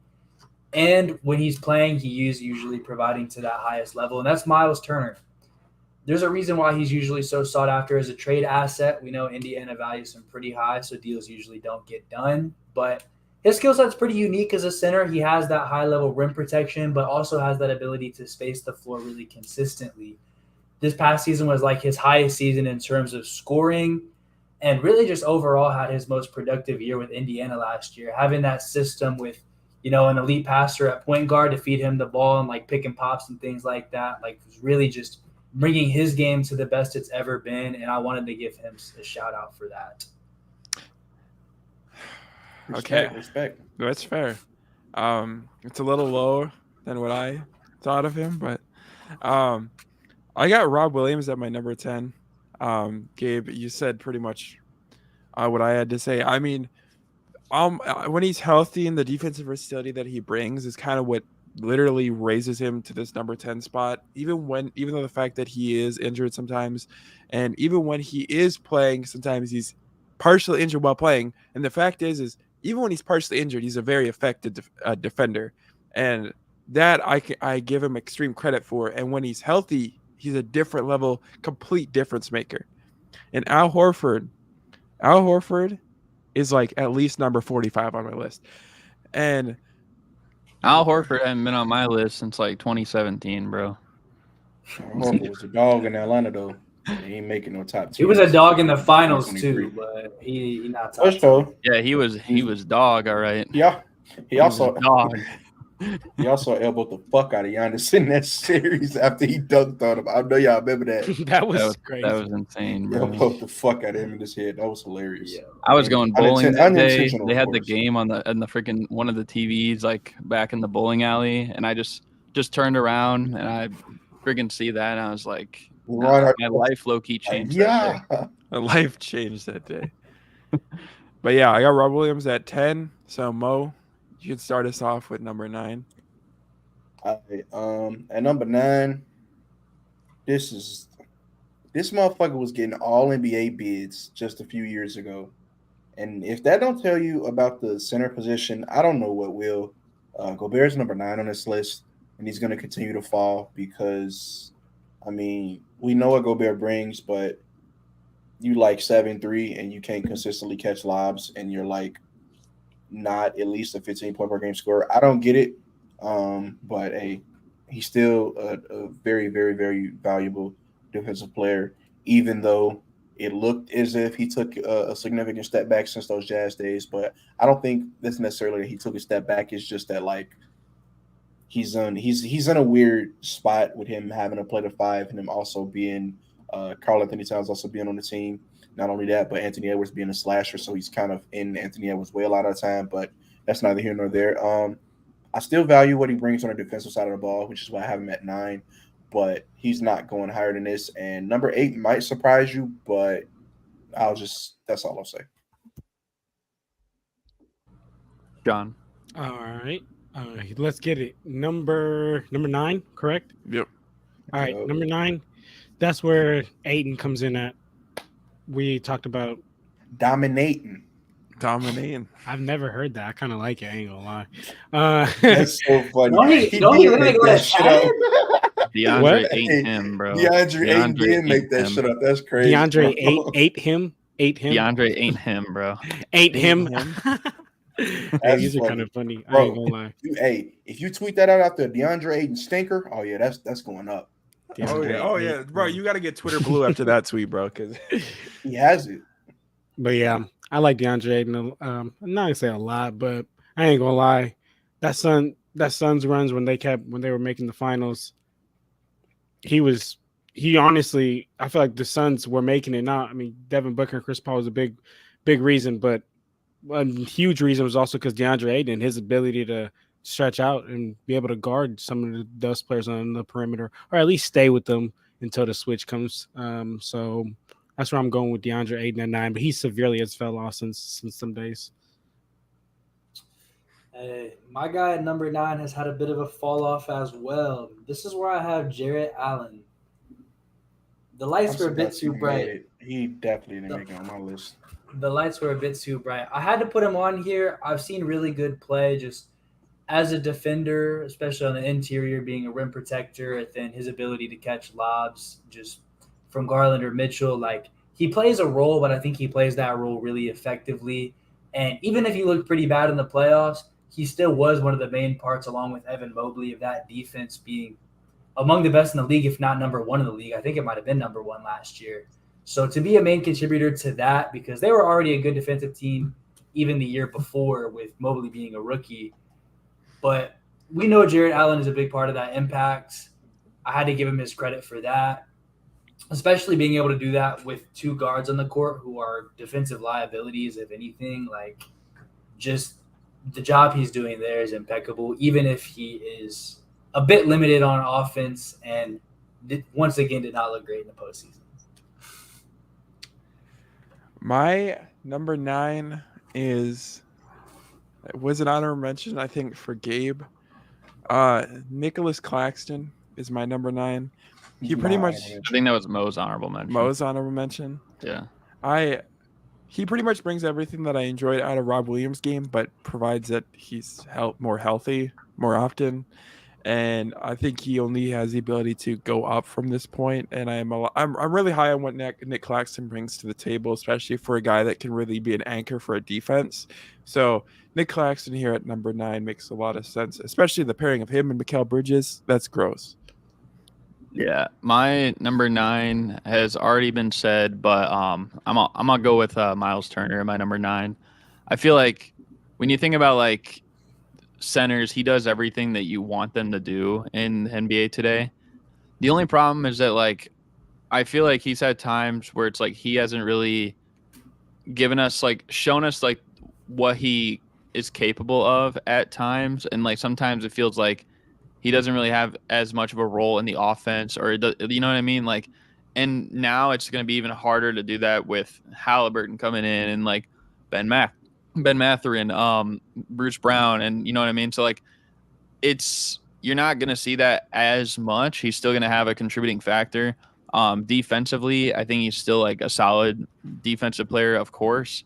I don't know how he'd stack up with the best of the best in the league, but like he's probably like that like second-ish tier, you know what I mean? Like, or like maybe third, but like bottom of second tier. And so because of that, it's like the only other thing too is like he maybe could be higher because like he could fit in like almost any single system, but he just hasn't really contributed to winning basketball in a while. It's felt like I think the last time he's even won like a playoff game was like 5 years ago. I think it was when Oladipo was on the team. So it's like it's been like forever, and it almost feels like in a way he's kind of being wasted, and maybe it's doing a number on like how much we value him. But I do think he's still a solid player, and if you put him in a lot of other systems, or if you put a better system around him in Indianapolis, then you know things would work out. Or if you just put a healthy system around him, maybe in Indiana, because I expect big things out of them this year. It's just a matter of everyone being healthy, and maybe he can contribute at a higher level, and he can find himself higher on this list. But for now, I'm putting him number 9. Fair. For number 8, we can go on to John. Number 8, man, I ain't gonna lie. Once you said that, Garrett, what happened, Mo? Different. Oh, Ignore me. he's just You said number 8. You said number 8, and I accidentally. Oh yeah, for your guy, Lamar. No, repping number 8. Just ignore me. Okay, all right. Well, I'm not. You said number 8, and I accidentally put up 9 9. fingers because I can't count. So It's that's all good, brother. unfortunate. It's all That'll good. be a legendary TikTok. Dude, it's like Not if you can't find him. it's like when Cap put up 4 fingers. Yeah. Oh yeah, that shit was funny. No, he did this, which is so That's I funny. can't. Unfortunately, I can't count. So Anywho, Garrett, great pick. I actually probably should have probably swapped Miles Turner and Aiden. But I mean, I feel like they're pretty interchangeable between 8 and 9. So I'm gonna go ahead and go with my 8 for Miles Turner. I just love the fact of how Bruh could fit into any system. So my number 8 is Rudy Gobert. Kind of following the theme of him placing a little bit low. I kind of looked at him and Jared Allen as a little bit similar of a player. Now they have their differences. Like Jared Allen is definitely much better as a lob threat, whereas, like was stated prior, Rudy Gobert can sometimes struggle to even do that on the offensive end. 7'3" and can't catch a lob, bro. But I don't. at the same time, like, while the Cavs defense might have been better with Jared Allen, I think Rudy Gobert as a whole is a better defensive player than a Jared Allen. I think Jared Allen has just the advantages of playing with an Evan Mobley, and also Rudy Gobert was putting up number 1 defenses pretty much on his back before going to a new situation.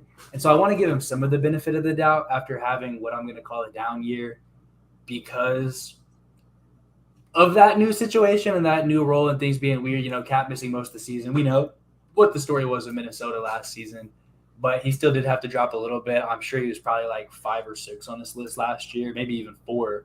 So, I think last year it was really like that's not crazy. Depending on where you think what you think AD was, which last year I was ranking him as a power forward. Last season for me, like the top was like Jokic, Embiid, Bam. If then you're talking Cat or Gobert, whichever one you preferred. Like I said, bro, the center position, it's not deep. It's real top heavy. I'll give you that, but I don't know about top 4 though, gang. But that's because I consider AD a big. He was making All NBA selections because of the position lot a few years ago. If AD was if you consider AD a 5, then I think a season ago Gobert was 6. Because I would have something like okay. Yeah. Okay, I'll give you that. I just said top 5. I just said whoa to the top 4. That's all. Yeah. Well, it would have been top 4, meaning like 4. Yeah, Even I with mean, AD? No, hell no. But okay. I'm saying like, yeah. Hell well, no, I don't know 80. What the hell? At number 8, I also have Rudy Gobert. Gabe said everything I pretty much wanted to say. He had a somewhat down year, especially during the first half of the season. But as we know that he has brought the Jazz defense to number 1 multiple years in a row. He brought us to being a top 10 defense, which is something we haven't been since I was alive pretty much. So he has to get some credit there. But Rudy Gobert is at my number 8. Rudy Gobert, I guess. My number 8, I probably have him ranked better than you guys. We'll see. But number 8, I do have Jared Allen here, which might seem kind of crazy because, as we said, he even said the lights were too bright. Although when I'm looking at some of the other guys that I considered, you can't deny that at least for the last couple years, granted the year before they didn't make the playoffs, but this past year too, he was contributing in a winning way, filling his role as Gabe said when he just said him at number 9. He's a really athletic player that runs the pick and roll well. He can defend with the best of them in the league. He could rebound well. Obviously, he didn't have a great showing in the playoffs, but I don't think that totally takes away from what he does when he does it well. So I think Jared Allen deserves some recognition on here, and I did give him a slight edge over Miles Turner, mainly just because we've seen Jared Allen, at least in the last couple of years, it's not the most winning situation, but he's contributed to meaningful teams for the last couple of years now, even dating back to when he was near the end of his time with Brooklyn. Whereas with Miles Turner, it's we've seen him do stuff that could be valuable in a lot of other places, but it's we just haven't seen it put together on the higher stages recently. And I feel after a while, when it's you're not there, it's just it's just hard to like kind of give you that same love. You know what I mean? Like the fact that you can say there's a guy on here that's missed the playoffs 3 straight years and he's even top 10, I feel like that says a lot about him individually. So, and I think honestly too, because I haven't said DeAndre Ayton yet, and I guess spoilers at this point now, I don't have him on my list. And I just think like at least the other 3 guys I do have on here, like at 8, 9, and 10, from Jared Allen, Miles Turner, and Nikola Vucevic, they might not be, you know, Vucevic not a great defender, Jared Allen not great offensively, Miles Turner hasn't contributed to a winning level the same way as DeAndre Ayton recently. But I feel like all 3 of those guys, at least, even if it doesn't look like it, if they're slow on defense, whatever, it looks like at least like they're trying more of the time. And it seems like their attitude is better more of the time than DeAndre Ayton. And that's subject to change in Portland. But I don't want to invest in a player. And I said this is the same thing. This is the same thing I said about Randall when we did the power forward stream. I don't want to invest so much in a player that I know there's going to be like maybe some attitude problems, or it's like there's just going to kind of be like a disconnect, like when it comes to just like basic communication with the player. I don't want to invest in that player as opposed to the guy who's given 100% more of the time than the guy who's given 50% or 60%. So that's, I guess, my reasoning for all that. But Jared Allen's my number 8. All right, so I said at number 9 that I was probably gonna have to explain my number 8, and my number 8 is a projection for next season for Victor Wembanyama. So yeah, he's number 8 on my list. Ski. I knew someone would put him. I couldn't justify putting him no higher than like 8 because I couldn't justify him putting him no higher than 8 because from the rest of the guys that's on this list, we know like concrete what they are. Well, I have a small question about one guy that's on here, but we'll get to him later. He's in the top half of the list. But for Wembanyama, man, I think that the one thing that's going to translate immediately is his defense, and I think that that's going to be the best portion of his game for probably the first 1, 2, maybe even 3 seasons, you know, as he works on that offensive game. We'll probably see flashes of his offense start to, you know what I'm saying, click and work together, but I don't really project him being, you know, what he's been touted to be on offense just yet. I think he can work into that, and I think he can grow into it as a player, but the Spurs are going to focus on building his defensive foundation first, and we're not building it, but they're going to focus on maintaining that defensive foundation, making sure that he's a defensive presence in the league for this team, and that's going to be one of his best attributes going forward as a player. So with that, I'm going to project Victor Wembanyama to be my number 8 center in the league next season.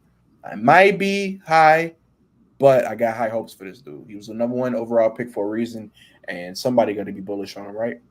Hey, to be fair, I was gonna put him at 10th, like instead of Vucevic. Like I was thinking about it, but I'm like, I'll give more credit to the people that are more experienced. Next year, Wembanyama's gonna be on this list for like the next 2 decades. So Yeah. while we have one more chance to not put him on the list, I'll do that for at least one more season.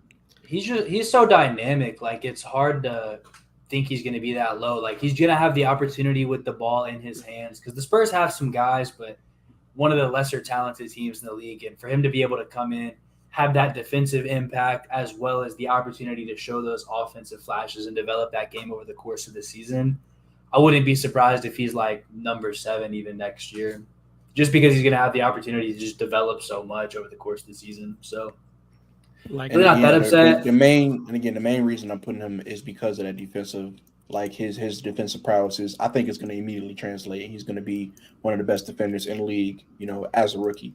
It's just that offense. I'm gonna take. It's going to need to take some convincing, and it's going to take some tweaking because as much as offensive highlights look pretty, it was still some things that could definitely be ironed out. But yeah, that's my projection. I should have predicted Chet up here. I think because if we were doing projections like that, that's bold thinking that he's. I'm well known. yeah, I ain't gonna lie, Mo. I'm well known to be a Chet truther, bro. I'm well known to be a Chet truther. And I think he's about to make OKC's defense crazy. Minnesota legend. That's a conversation for another day.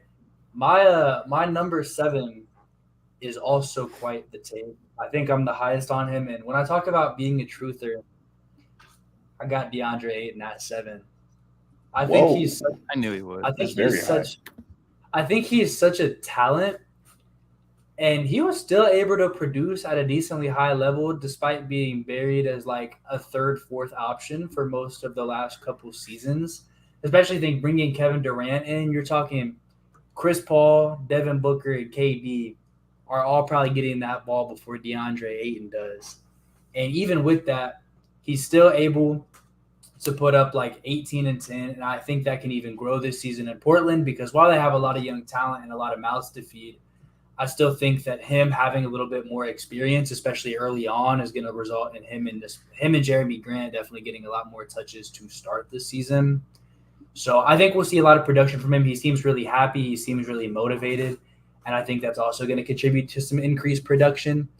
With that, I think also when you look at a lot of the players in the lower part of this list, it's a lot of guys who are just – they play a role and they might play it really well, but I don't think there's a lot of dynamic play there. I think DeAndre Ayton, with what he can do inside when he's motivated, is like a post-type player. It's also just mixing that with like his mid-range, like a mid-range pick-and-pop type game that he has. Not much of a three-point shooter, but most of the guys on this list really aren't. And then he's definitely solid on defense. I'm not going to call him like some all-defensive caliber player, but, I mean, he's been holding down for Phoenix the past couple of seasons where they definitely don't have a ton of great defensive talents, especially after trading Mikal Bridges. So I think there's a lot he can still offer. I think there's a lot of talent still there. I don't think he's put it all together quite yet, but there has been some flashes of really good things, notably that finals run where he was playing so well, but we are a bit removed from that now. So just hoping he can contribute some of that in Portland. Not that I expect him to win a ton of games, but I do expect him to impress, be a bit better than expected, and I do think he's going to be one of the primary reasons for that. You're high on Ayton, and I don't have Ayton on my list, so kind of a. It's a take. I mean, hey, we just had the Victor Definitely one of the takes of all time for sure. That's crazy. I ain't gonna lie. That is indeed the take. That is kind of crazy, but it's all good. Hey, but I think that's a testament more to, once again, like the list is like, it's not that heavy or strong of a list. Like there's not that many great players here. Yeah, that's at least. It's a stretch, but it's at least a little bit justifiable, which is probably more than we could have said about. I'm trying to think of a. It's more reasonable than like saying like Darius Garland is number 7. I guess that's a fair comparison. I think it's more like Zach reasonable LaVine, than saying Jamal Murray at 3. Yeah, like I was at least comparing to the position that you had him, but like it's more reasonable. Who had Jamal Murray? Maxey over Levine. Jay had Jamal Murray at 3 on the. Can I just say this the first top 10 stream I think that Jay's missed, and we ain't argued yet, bro. So hey man, he might have us feeling some sort of way with this though. Rudy Go Booty making a top 10 dude. list. He probably has crazy. Mitchell Robinson. Even that wouldn't have been like crazy. He probably God, bro. I guarantee if Jay's here, bro. He's giving Mitchell Robinson would have been like 8, bro. He won a ring, bro. He contributed to a championship just a year ago. He would have had Kevon Looney on here, which I mean, Big Lou, bro. Big Lou might be top 15, bro. He's a role player. But he plays that role insane. John, don't tell us you don't got Sabonis top 15. No. I was just because I was thinking. Because he said Big Loon might be top 15, and I was thinking like, would I rather Big Loon or Steven Adams? I personally would rather have Steven Adams, to be honest. Hell no, no, give me Big Loon. Yeah, definitely. Maybe I'm still stuck on all. That's Western Conference Finals MVP Big Loon to you. Oh, okay, all right. I got Miles Turner. I got Miles Turner at 7. I think it's one of those things where I had Rudy at Miles Turner. Oh, okay. I had Rudy at 8 because he does provide the defense, and obviously we know he can be a great defender. But we also know Miles Turner can be a great defender, and he also provides more on the offensive end than Rudy Gobert has in his career. So at this point, it's kind of difficult. They're very similar in my opinion, but it's kind of difficult for me to put Rudy Gobert over Miles Turner. So that put Miles Turner at number 7. My biggest thing like of Miles Turner, and it's like I think he has like he's a more skilled player than Rudy Gobert all around, but it's like I feel like sometimes he doesn't like put it all together. and sometimes like he plays like with it feels like limitations. Like I feel like he should easily be seen as a better player than Rudy Gobert, but the fact like we're even discussing it, most people would still say Rudy Gobert over him probably is like I feel like that says a lot about like Miles Turner and like he's kind of like shortcutting himself at times. But with that being said, my number 7 is Rudy Gobert. This is where I put him. I feel like yeah, he didn't have a great year like by his standards, but at least compared to Miles Turner and even Jared Allen, it's like we've seen Rudy Gobert contribute to more winning situations in recent years, and he plays a similar role, I would say, like a Jared Allen. Maybe Jared Allen is like more explosive. He can, leap off the air a little bit better. But I feel like from the standpoint of like what they provide offensively, like in the pick and roll game, defensively, we know how good Rudy Gobert is. And I just feel like, especially being that he had a down year, they had so many injuries, like his impact could have probably been seen as even greater if they were a healthier team last year. And so I feel like it's kind of unfair to put like 1 year like that, especially when we saw what Jared Allen did do in the playoffs, which is like, yeah, that's not the end all be all, but like maybe when you had a chance to be like, this is your opportunity to maybe make noise and leapfrog a player like Rudy Gobert, and you didn't take advantage of it for me. So it's like, I still can't put him over Gobert. And for that, I'm going to keep Rudy Gobert number 7. Well, I'm going to agree with Jacob, and I'm going to have Miles Turner at my number 7. Similar reasons that he had, obviously. But one of the things that I think is more telling about Miles Turner is that, yeah, he's been in all these trade rumors, but at the end of the day, the Pacers decided to pay him and at least keep him on their roster for the short time being, and they did that, and he had the most productive season of his career. And Miles Turner is also one of those guys that he's been in the league for a minute, and you probably think he's older than he is, but like he's not, and that bodes well because that means that he's been at least a serviceable player for some time in this league.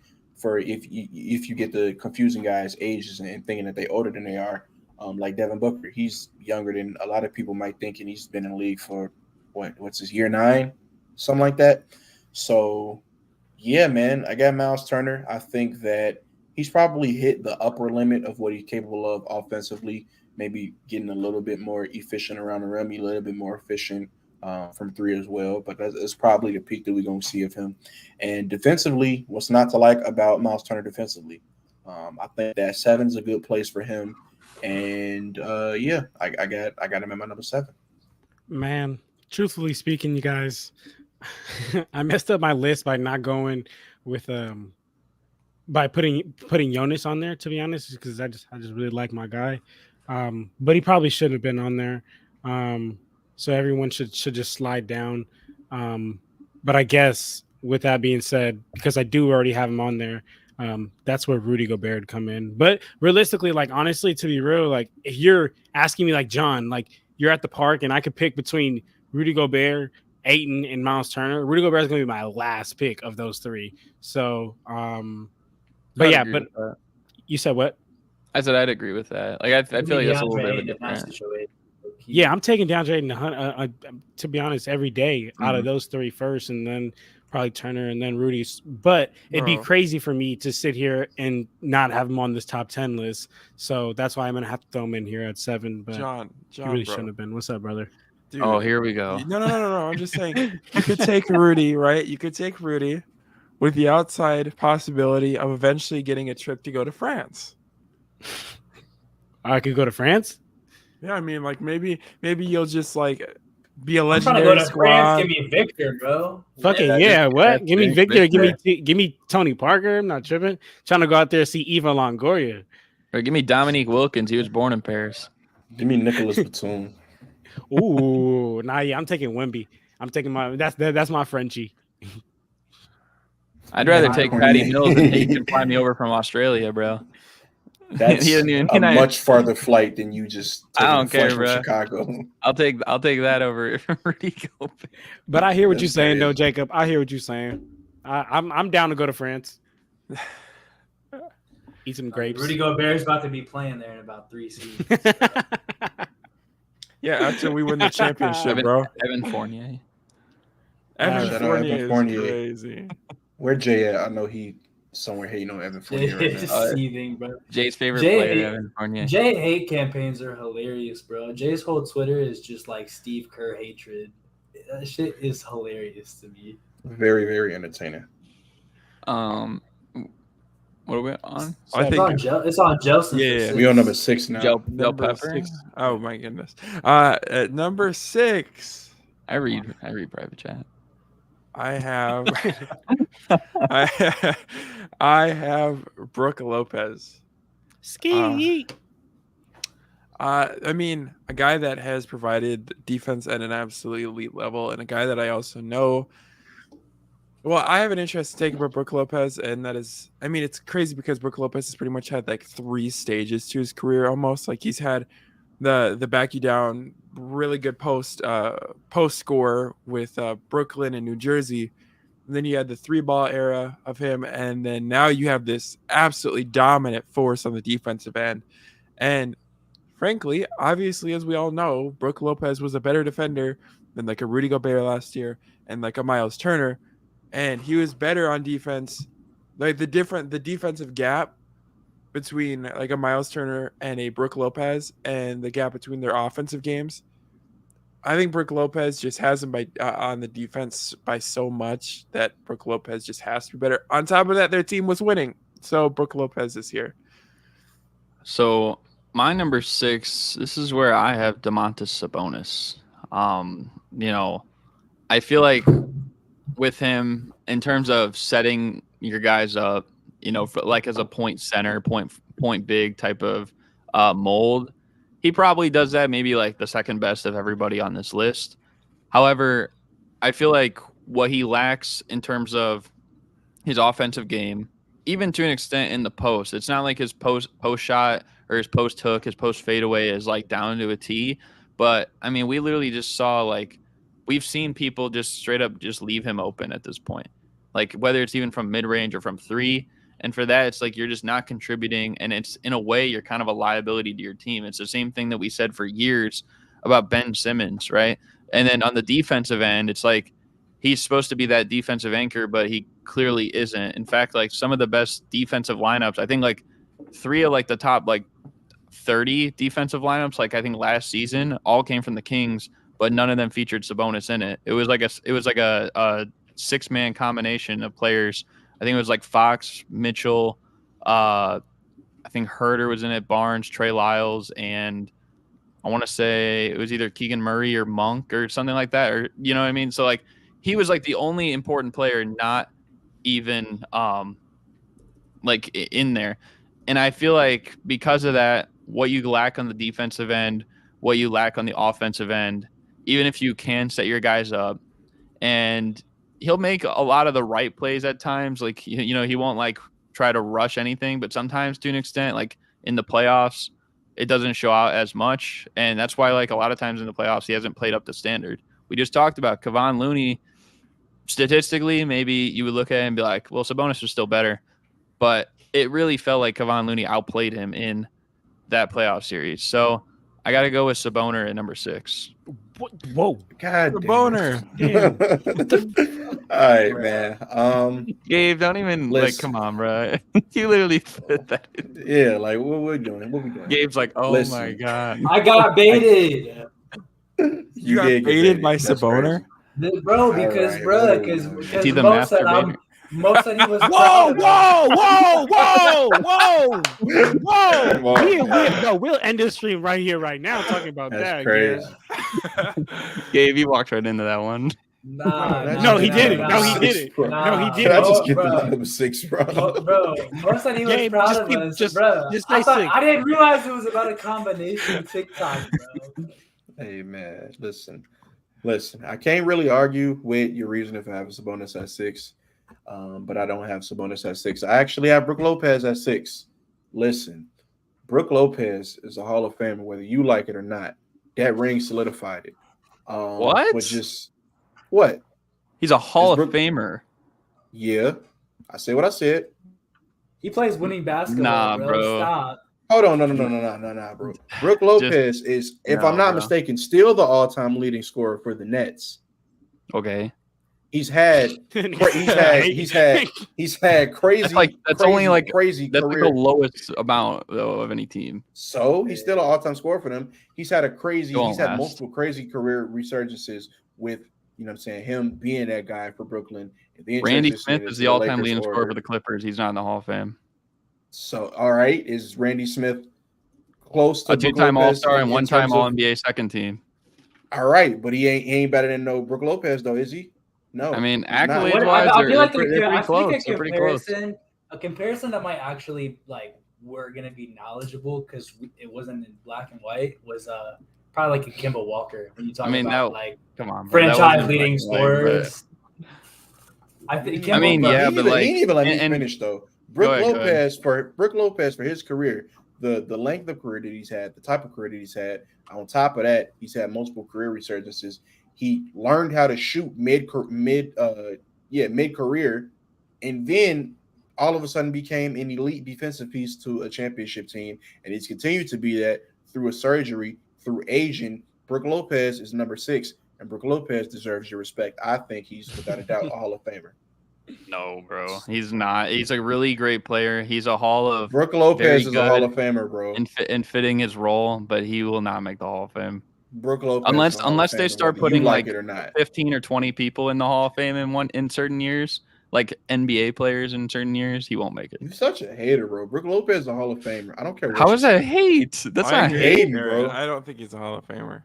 Brook Lopez is a Hall of Famer, man. Stop it. No, and I would like to see it because I don't mind Brook Lopez. I actually like Brook Lopez, but like I haven't even set him on my own list. But like I don't think he's making the Hall of Fame. He's a Hall of Famer, bro. And we could move on because that's all I have to say. But he's a Hall of Famer for sure. Yeah, you don't have Brook Lopez on the list, bro? I haven't set him yet. Is what I'm saying. Yeah, he definitely got him on the list. He got him at number 5 because he has Sabonis at 6. And I'm not gonna lie, Garrett. The more we go through this list, the fact that you don't have Ayton like anywhere on this list like gets crazier and crazier to me by the second. Well, I did say he probably an honorable mention, right? I did say it's kind of similar to why I didn't rate Randall so high last time. Well, no, I hear you. I just like I guess like every time we run off the player, I'm like, damn. But I think he could be 8th. But it's like he's just like Miles Turner. It's like he doesn't maximize what he's capable of doing. And when you don't do that, it's like you're kind of shortcutting how good you can be. And it's like I don't know how much I can invest in you. Like I know Vucevic is a liability on the defensive end, and even if he's super slow, at least he tries. You know what I mean? Like at least he tries. I get frustrated with him, but at least he usually tries. I feel it. No, I mean, hey, that makes sense. Doesn't always look like he tries, but. Yeah, he is. That's because he's so slow. I know. But anyway, at number 6, Gabe, I was messing with you, dog. Of course, I have Sabonis here on my 6th slot. I honestly, to be real with you, I had him at actually. I'm gonna just spoiler it. I had him at the 5th slot, but I switched it with Brook because I ain't gonna lie. The way Mo was giving away that freaking Brook Lopez spiel, I'm like, damn, this nigga did do all that. And you know what? I'm gonna put that over Sabonis. So I switched him, and I have Sabonis at 6 now. Hey, look at this. Okay, John has a Saboner now. Okay, stop saying. All right, Gabe. We gotta kick the key holder out. Gabe, just go. Yeah, what the fuck? That is demoralizing. That's a horrible way to get transitions to, man. I'm so happy I'm not talking about the said player. I got Brook Lopez here. Brook's moved a lot on my list because I made it for 3-Point Weekly like a couple weeks ago because we were doing those rankings over there. And originally when I was making the list, I'm like, oh, Brook Lopez is like a role player. Like some of these guys are like Gobert, Ayton. I'm like, they're like more talented. Like he has a cool skill set. But the more I thought about it, and I'm like, hold up. Brook Lopez low-key nice as hell. And you guys have gotten into most of the reasons why. Hey, bro. I'm saying. But like sleep. And we saw in flashes, like even this season, he still has a lot of that post game. He just doesn't go to it as much because it's not really what serves team interest. Like if he's playing in the post a lot, like your star player is not a guy with a lot of range. It's just not something you're going to be doing. But honestly, to see him this season, like I think they could run some really interesting sets with him and like Damian Lillard. Like that pick and pop could be absolutely electric for them. But just overall, like what he does on both sides of the ball, offense and defense, he's rounded out his game so well. I honestly think he's still more dynamic than people give him credit for, because everybody talks about the reinvention of what he's added. But just because he doesn't go to it all the time doesn't mean he's not capable of more. He ain't lost it neither. You know what I'm saying? He's just added. Yeah, He's just added stuff to his It's game. not that he just like shoots threes and plays defense, but even with that, I think the Bucks were like top 5 in defensive rating last year, and he was especially at the helm of that. Hey, hold on. Before we go. move on, Brook Lopez is more talented than Rudy Gobert, and you said otherwise. Yeah. I agree. I just wanted to correct that. And that is why I have Brook Lopez number 5. Woo! You're right. I think like just his ability to space the floor, and like you said, like he did transition his game in recent years, and you got to give him a lot of credit for that. Even becoming a defensive-minded player is 2 things that he was not doing at all in Brooklyn. But and how many times do you see guys completely okay? It's one thing to adjust your game, but how many times do you see like guys completely figure it out on the defensive end and they turn from, you know what I'm saying, just an okay defender or even potentially a bad defender to like now he's locked down and locked down in his role. It's crazy. I think he's the number 5. And I will even say this, even though, you know, obviously the way things have like been the last couple years, and I'm always going to be believing in my guy. Shut up, Jay. I'm always gonna be believing in my guy D Rose, but at least at this given point in time, I would say Brook Lopez is the most important player that we've seen like on a team from that 2008 draft class. He's the most important player on any team of anyone so far right now. I'd say pretty easily. Because I mean, if it's not Rose, it's not Westbrook, it's not Love, like, you know.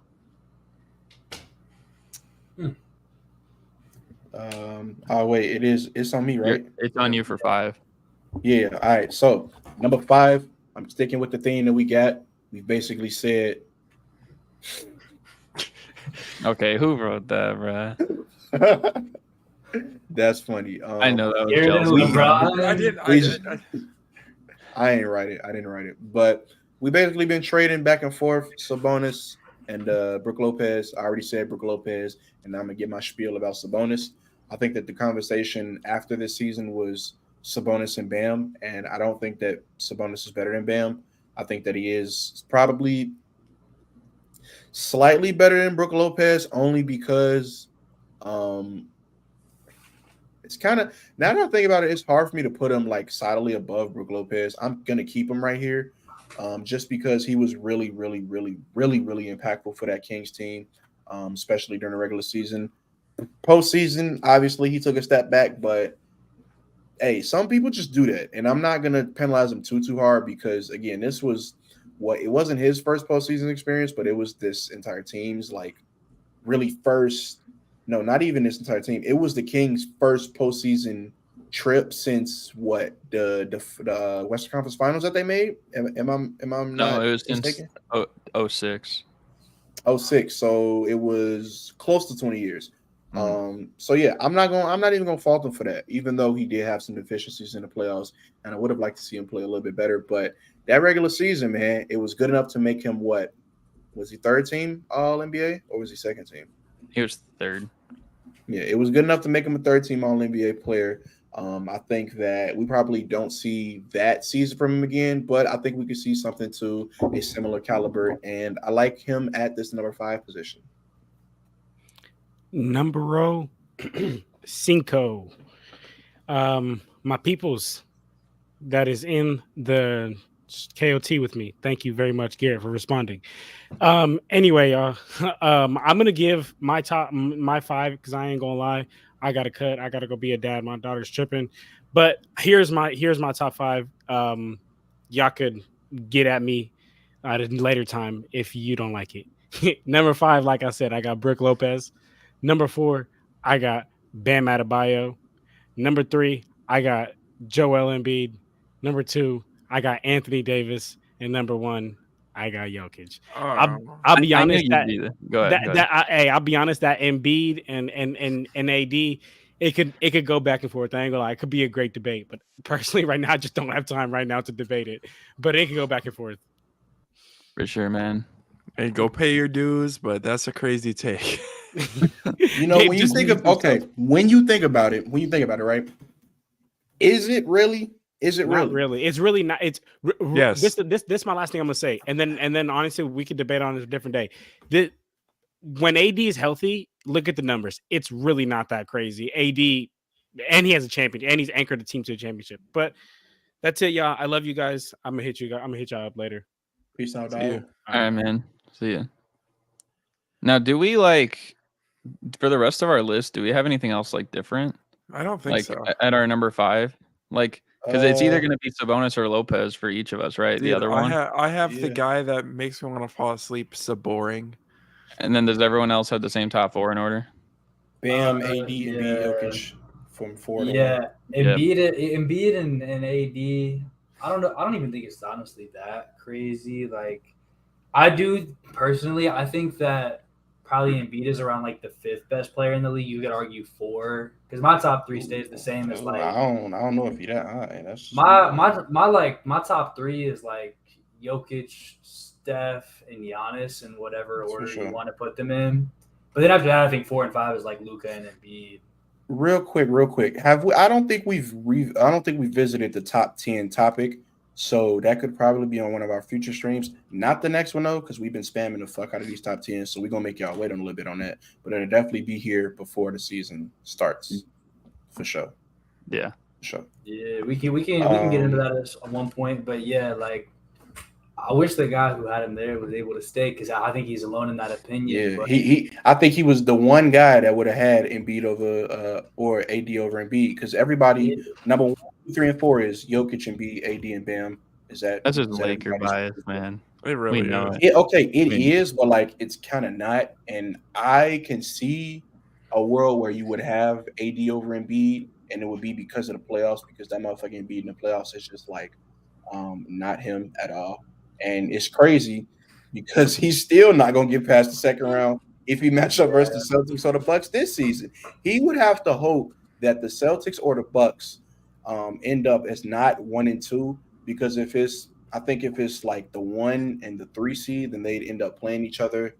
You better get that 1 seed. Sixers, His best chance was when they got the 1 seed. He needs a shock 1 seed because I don't think it's going to be them. Yeah. He needs but he needs even if it is the Cleveland or shock 1 somebody. I seed, think. okay, so if it's one a and- shock one 1 and seed, 4 that would play. mean that 2 and 3 would be the Celtics and the Bucks.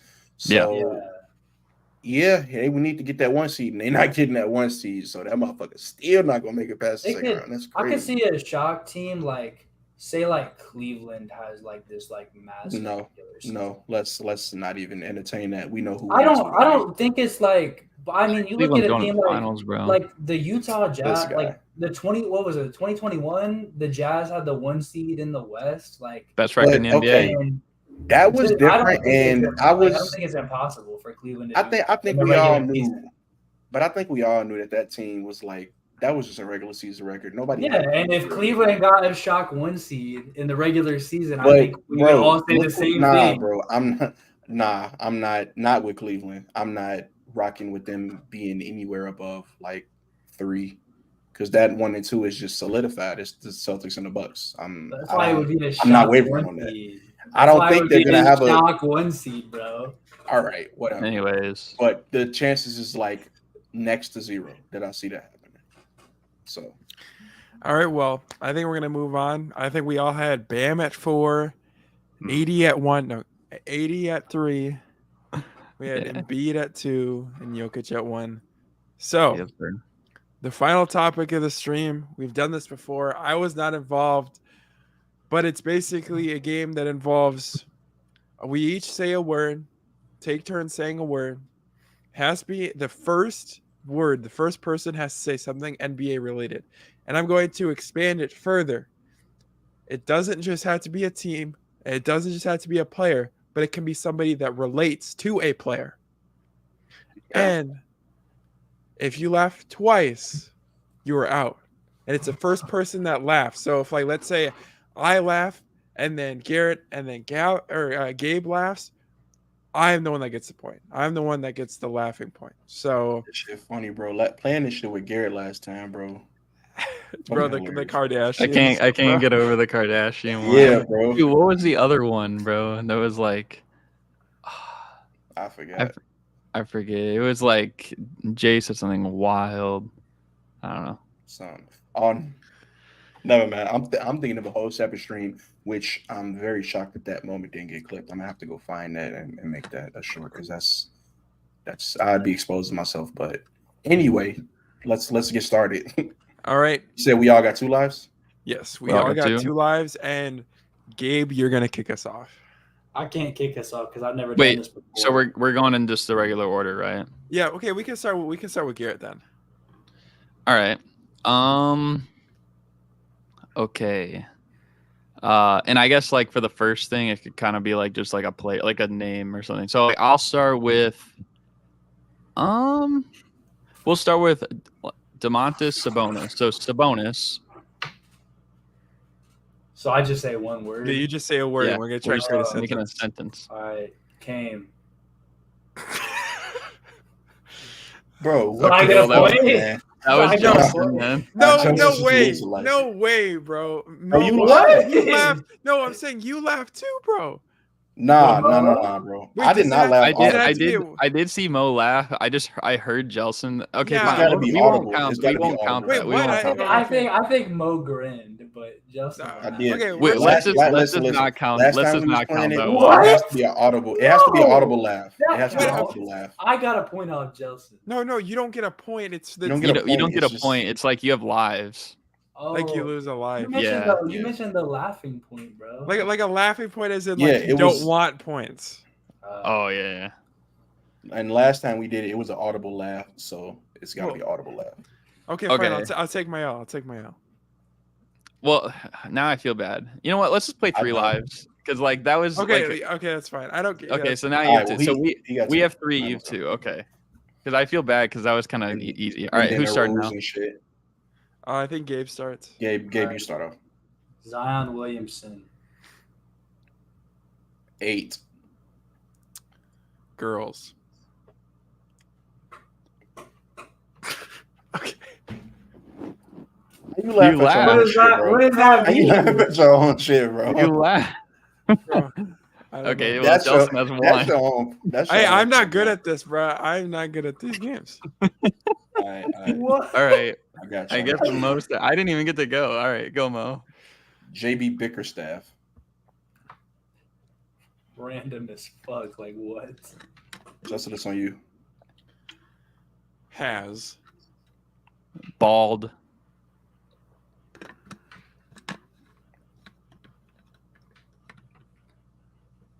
Man. Syndrome. it. You said it. Yeah. Feels. Itchy. And Sticky. Is that a nah, We'll keep it going. You said sticky. Yeah.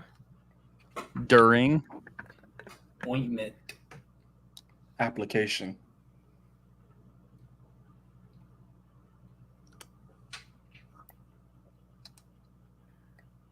It. Wait, it? I feel like we should just start a new sentence. Yeah, we Yeah, can I do think that. it's, Start your sentence. We kind of got through that one. Okay, so Jelson, start. Aisha Curry. Seeks.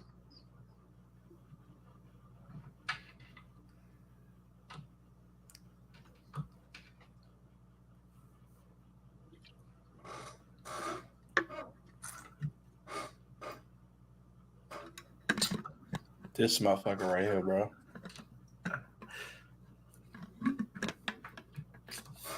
Entanglements. With Lots. Of. Dick. Hey, bro. That was Mo. Hey, listen, I'm talking. Hey, don't clip that shit, bro. What's wrong with you? What's your problem? Bro, I was about to say that shit the first time around when he said Sikhs, and I was just like, I'm gonna make myself like fucking die. Lots of Grady dick. Anyways, is it me? Oh yeah. All right. So what? Mo, you have 2. Jelson 1. Me and Gabe have 3. Yeah. All right. All right. LeBron. Lahaz. Lamit.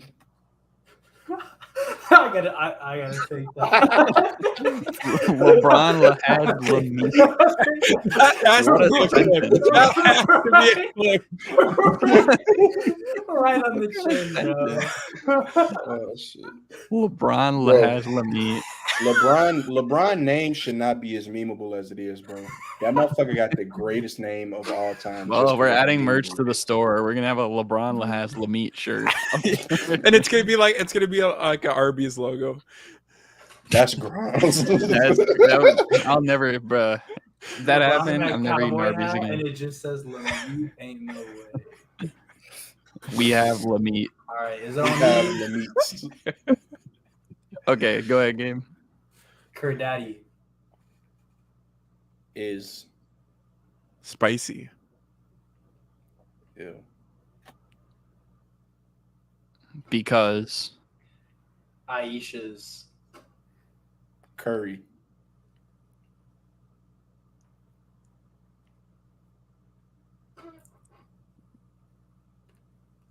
Tendencies.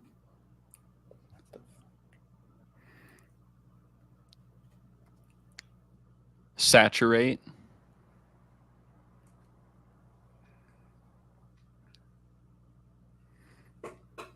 Residue. I'm calling this one. What the fuck are we even talking about, bro? Bro, Saturate residue. I'm just bro. talking, man. I was, bro. As soon as he said, bro, I was cooked when he tendencies threw me off. Okay, listen. I tendency. thought Aisha's Curry was gonna get somebody to break. I thought Justin was gonna say taste, and I was gonna say like limp or something like stupid Dude, like that. why the first dude? I didn't know what to say, bro. Okay, so Listen, man. so it's still No 2 more- for you guys, no- then. Yeah, no more Aisha Curry bars, man. All right, Yeah. Mo, start up. Anyway, Mark Jackson. Can't. Jack. Savannah. Out. Like.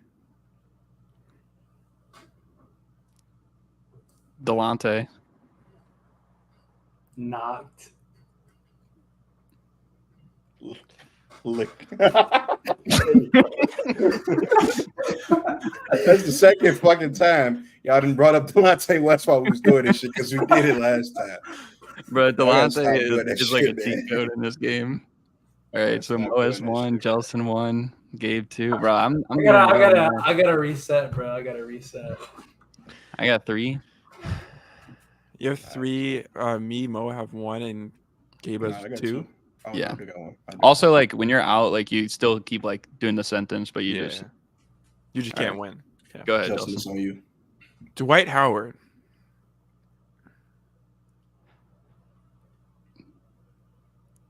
Dwight Howard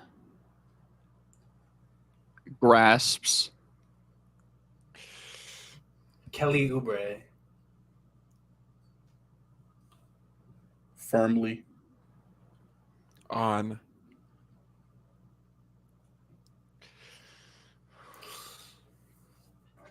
IG Live. What the fuck? He said IG Live.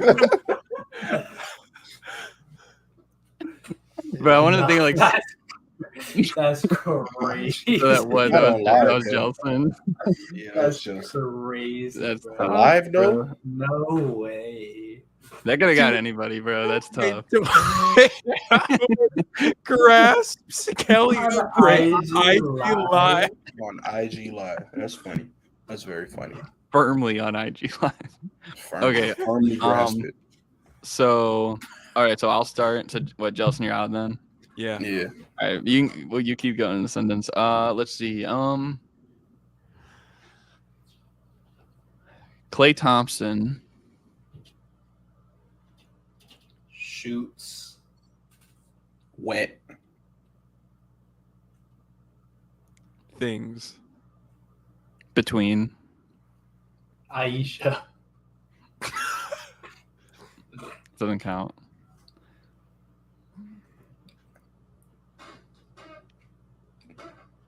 Buns. Like.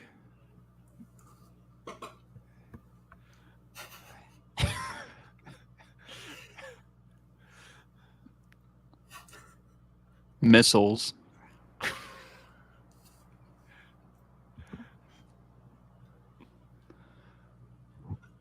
Shooting. From. Deep. Blue. Waffles. I think the sentence ends there. Dude, I Gabe, I finally bet get nobody somebody, got bro. that. Hey, if I this thought was like somebody 20, was gonna- if this was like 2017, I would have cracked up at that blue waffle joke. Bruh. Bro, that was a good one. It was the only place I could have gone. You know what's crazy? Kids It was nowadays the don't know. Kids nowadays don't know. It was the low hanging fruit, bro. All right, Gabe, start it off. All right.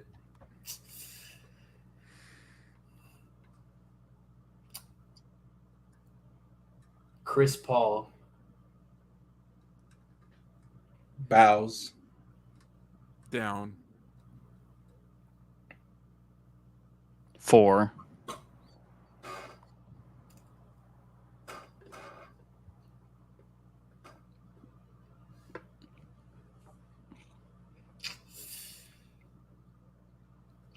Sensual. Relations.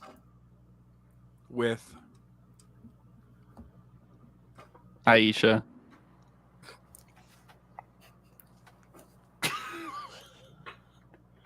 When. She.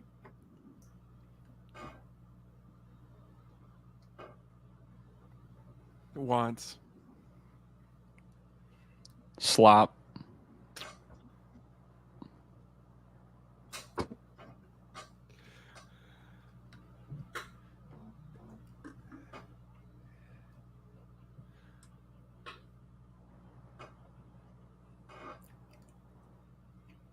I don't even know where to go from there. Yeah, I think that's a sentence. I might, Motherfucker's gotta stop. Dang.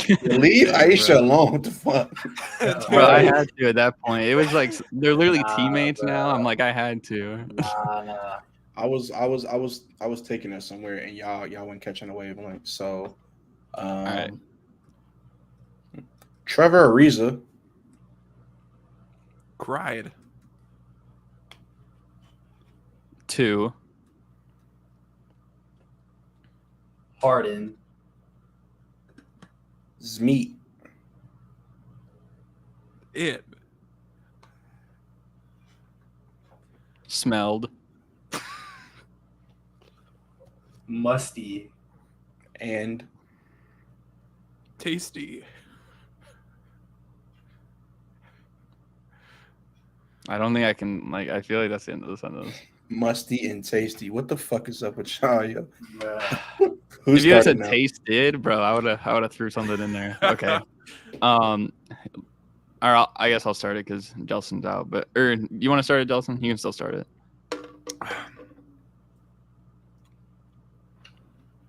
What is going on? What is bro cooking What right now? the fuck? Pop Pierce. Pooped. Shit. In His. Shoes. Violently. it smeared.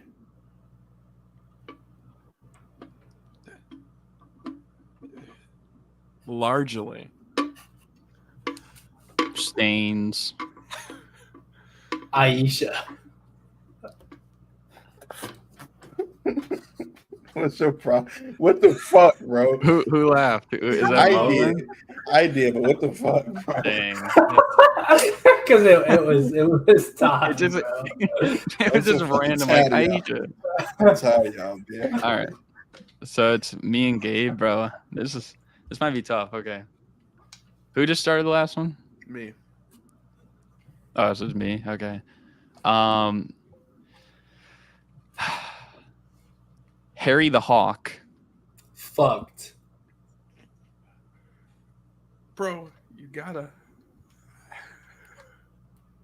I'm not doing it. I'm not doing it. The Mavericks mascot.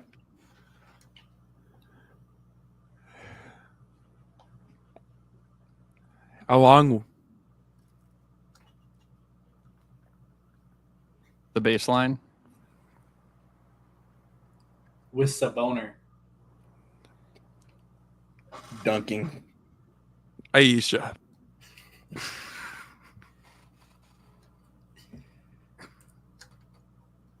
Curry.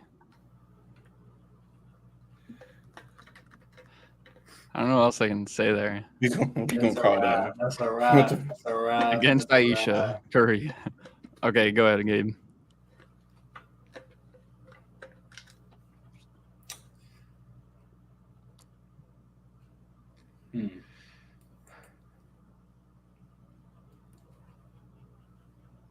Ron Artest. Likes. Men.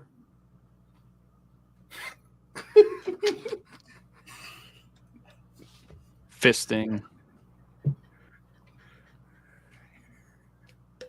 His ass. Violently. It. Exuberates. Malice. In his palace. Fantasies. How the fuck did y'all not crack at Furiously? I thought I was gonna get somebody from.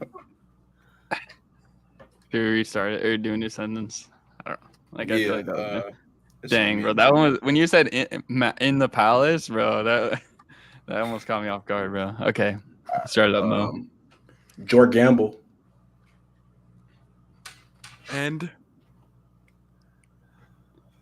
Oh, you said and? Yeah. A penis.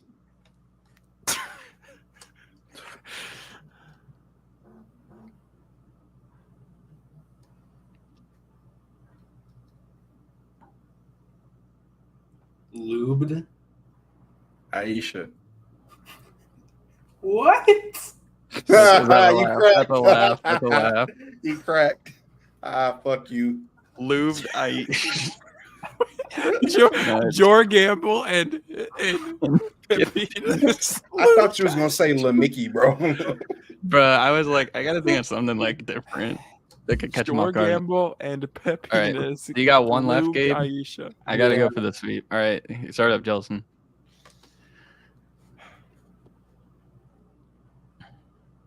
Evan Fournier. Swallowed. Jay. Massive. Penis. Because Jay. Offered. Free. enchiladas. With slop. And $5. To boot.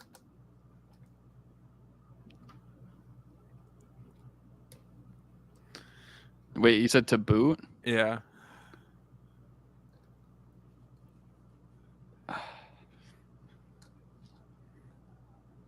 To boot. Fournier.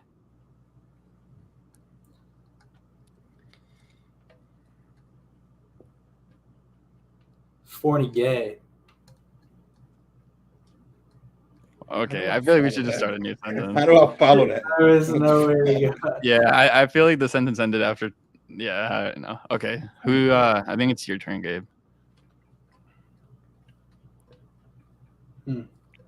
Oh wait, who? Yeah, who just did Fournier? That was me. Oh, okay, then I guess it's my turn. All right. DeMar DeRozan.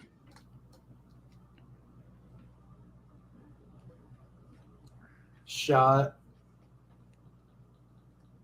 Mad.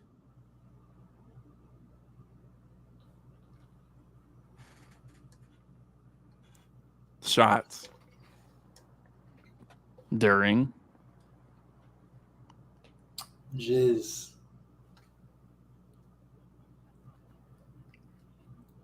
Time.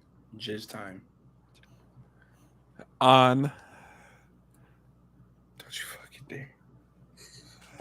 No way. Why did a thought come to my mind that would not have been appropriate, bro? No. I would end the stream. I'm trying to win, dude, No but that's shot. I am not. On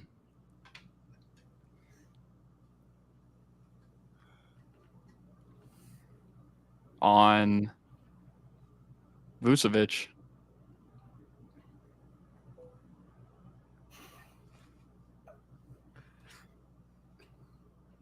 Okay. New sentence or I think Yeah, that's gonna have to be a new new sentence. sentence. Bro, Bruh. what is happening? Gabe, you nah, start. bro. You guys are setting me up for something crazy. I Bro, you had it in the bag. Karl Malone. I couldn't say that, bro. All right, Gabe, go ahead. He said Karl Malone. Karl Malone. Is A. Courteous. Pedophile.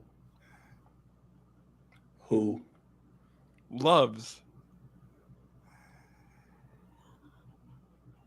Crack.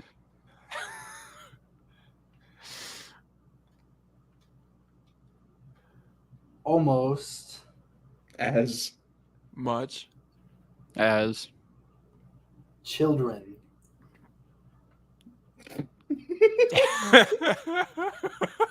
all right. New sentence because we can't. the only you reason I can't didn't follow laugh up is because about I kind of saw that coming, so I was like anticipating it. it. Yo. What Yo. do you say? All right. No, That's start up. on me. That's on me. We gotta get Gabe out of here, man. Victor Wembanyama. Has. Toes. Longer. Then Lamit.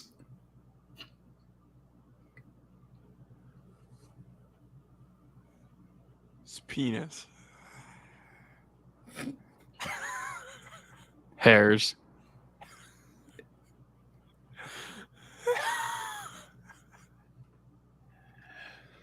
Have Hey. grown. In the past 6 years. All right, I feel like that's the end of a sentence. What the fuck? How's y'all not laughing, bro? This is horrible, bro. All right, Jelson. Come on, man.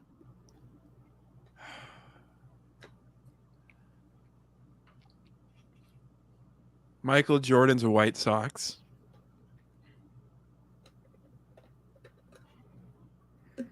Blade. Crusty. Outfielders. Such as. Michael Jordan.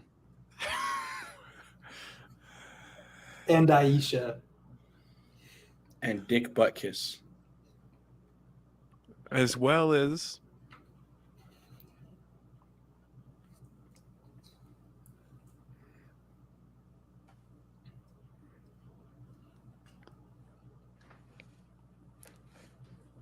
J. And Lamit. And Penis. Okay. I feel like this isn't a sentence anymore. Okay, let's go. Shoot, who started that? Oh, you started that.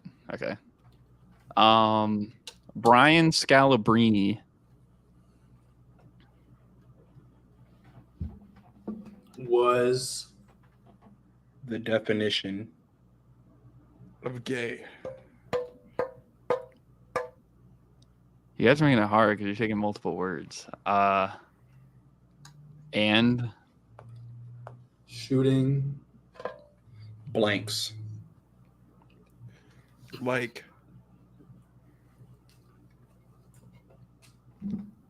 his Best friend. Aisha's husband. Paul Pierce. Nah, I heard that, Gabe. I heard that. Hey, bro, we gotta get this done, bro. I'll take it on the chin. Hey, That was laugh. yo. Were you laughing? Yeah, he did. I let out a little Dang, chuckle, bro. he tried to hide it. This dude Garrett is never gonna laugh, bro. I had to let it go. Mr. Uncrackable. What the fuck? Bro, I did laugh a lot the last time. I don't know what it was. I was on my A game, I guess, today. He was try hard. This shit crazy. I feel Never- like it's Hey, you know never what it play is, Garrett in a bro? mini game, man. You know what it is, bro? It's freaking all the trolling on Twitter. Like everything that's said here, I've already thought it or said it. But bro, the one Hell with yeah. DeMar DeRozan, that one was very close. I ain't gonna lie. I think the funniest shit that I heard had to be IG Live. That shit. Yeah. She lied. I'm surprised that nobody, bro. I'm surprised that nobody laugh at furiously fisting. Malice at the Palace fantasies. Bro, That shit was crazy. Too. when Mo just said in the palace, bro, that was just like the last time when it was like we were talking about like basketballs, like dripping, sweating, like juicy, and then or something like that. And then you're like at the half and like hot women at the halftime show or something like that. Halftime show. I was just like caught off guard because I'm like I was not expecting that. Beautiful women at the halftime show. Dang, bro. I think we're all gonna get canceled after today. That was the I think biggest- none. I I'm think not, none of that's 'cause getting clipped because I yeah. If I had That's a said stream- what I was that's a thinking, stream I might have exclusive. been, but Nah, I I'm refrain. saying, Nice, hey, bruh. hey, I I'm thought- not I gonna- really you just thought said that- what you was thinking. This stream would have been delisted from YouTube, and we would have had StreamYard like that's it. I'm not So, gonna lie. I'm like I cannot say that, bro. If sure. you spoke, you were in big trouble. in big trouble. Jacob, just intro from- us out or outro us out, man. Intro us out. I'm gonna intro us out. How about you outro Hell it? yeah, brother. Hey, I'm we gonna still got 4 outro us people in in. chat, I'm man. gonna outro We us do. in. I'm gonna Shout out the audience in intro chat. y'all out. I appreciate everybody for tuning in, and especially y'all that are still tuned in. The 4 that are still here Facts. while we're live. We've been live for just about 2.5 hours, and I know not just myself and not just the guys on the panel, but the rest of Key Threes appreciate you guys tuning in and watching all of our videos, our TikToks, our streams, and all that. So I appreciate that. And I think Key Threes is out. See ya. See you Wednesday. See you Sure will. Wednesday.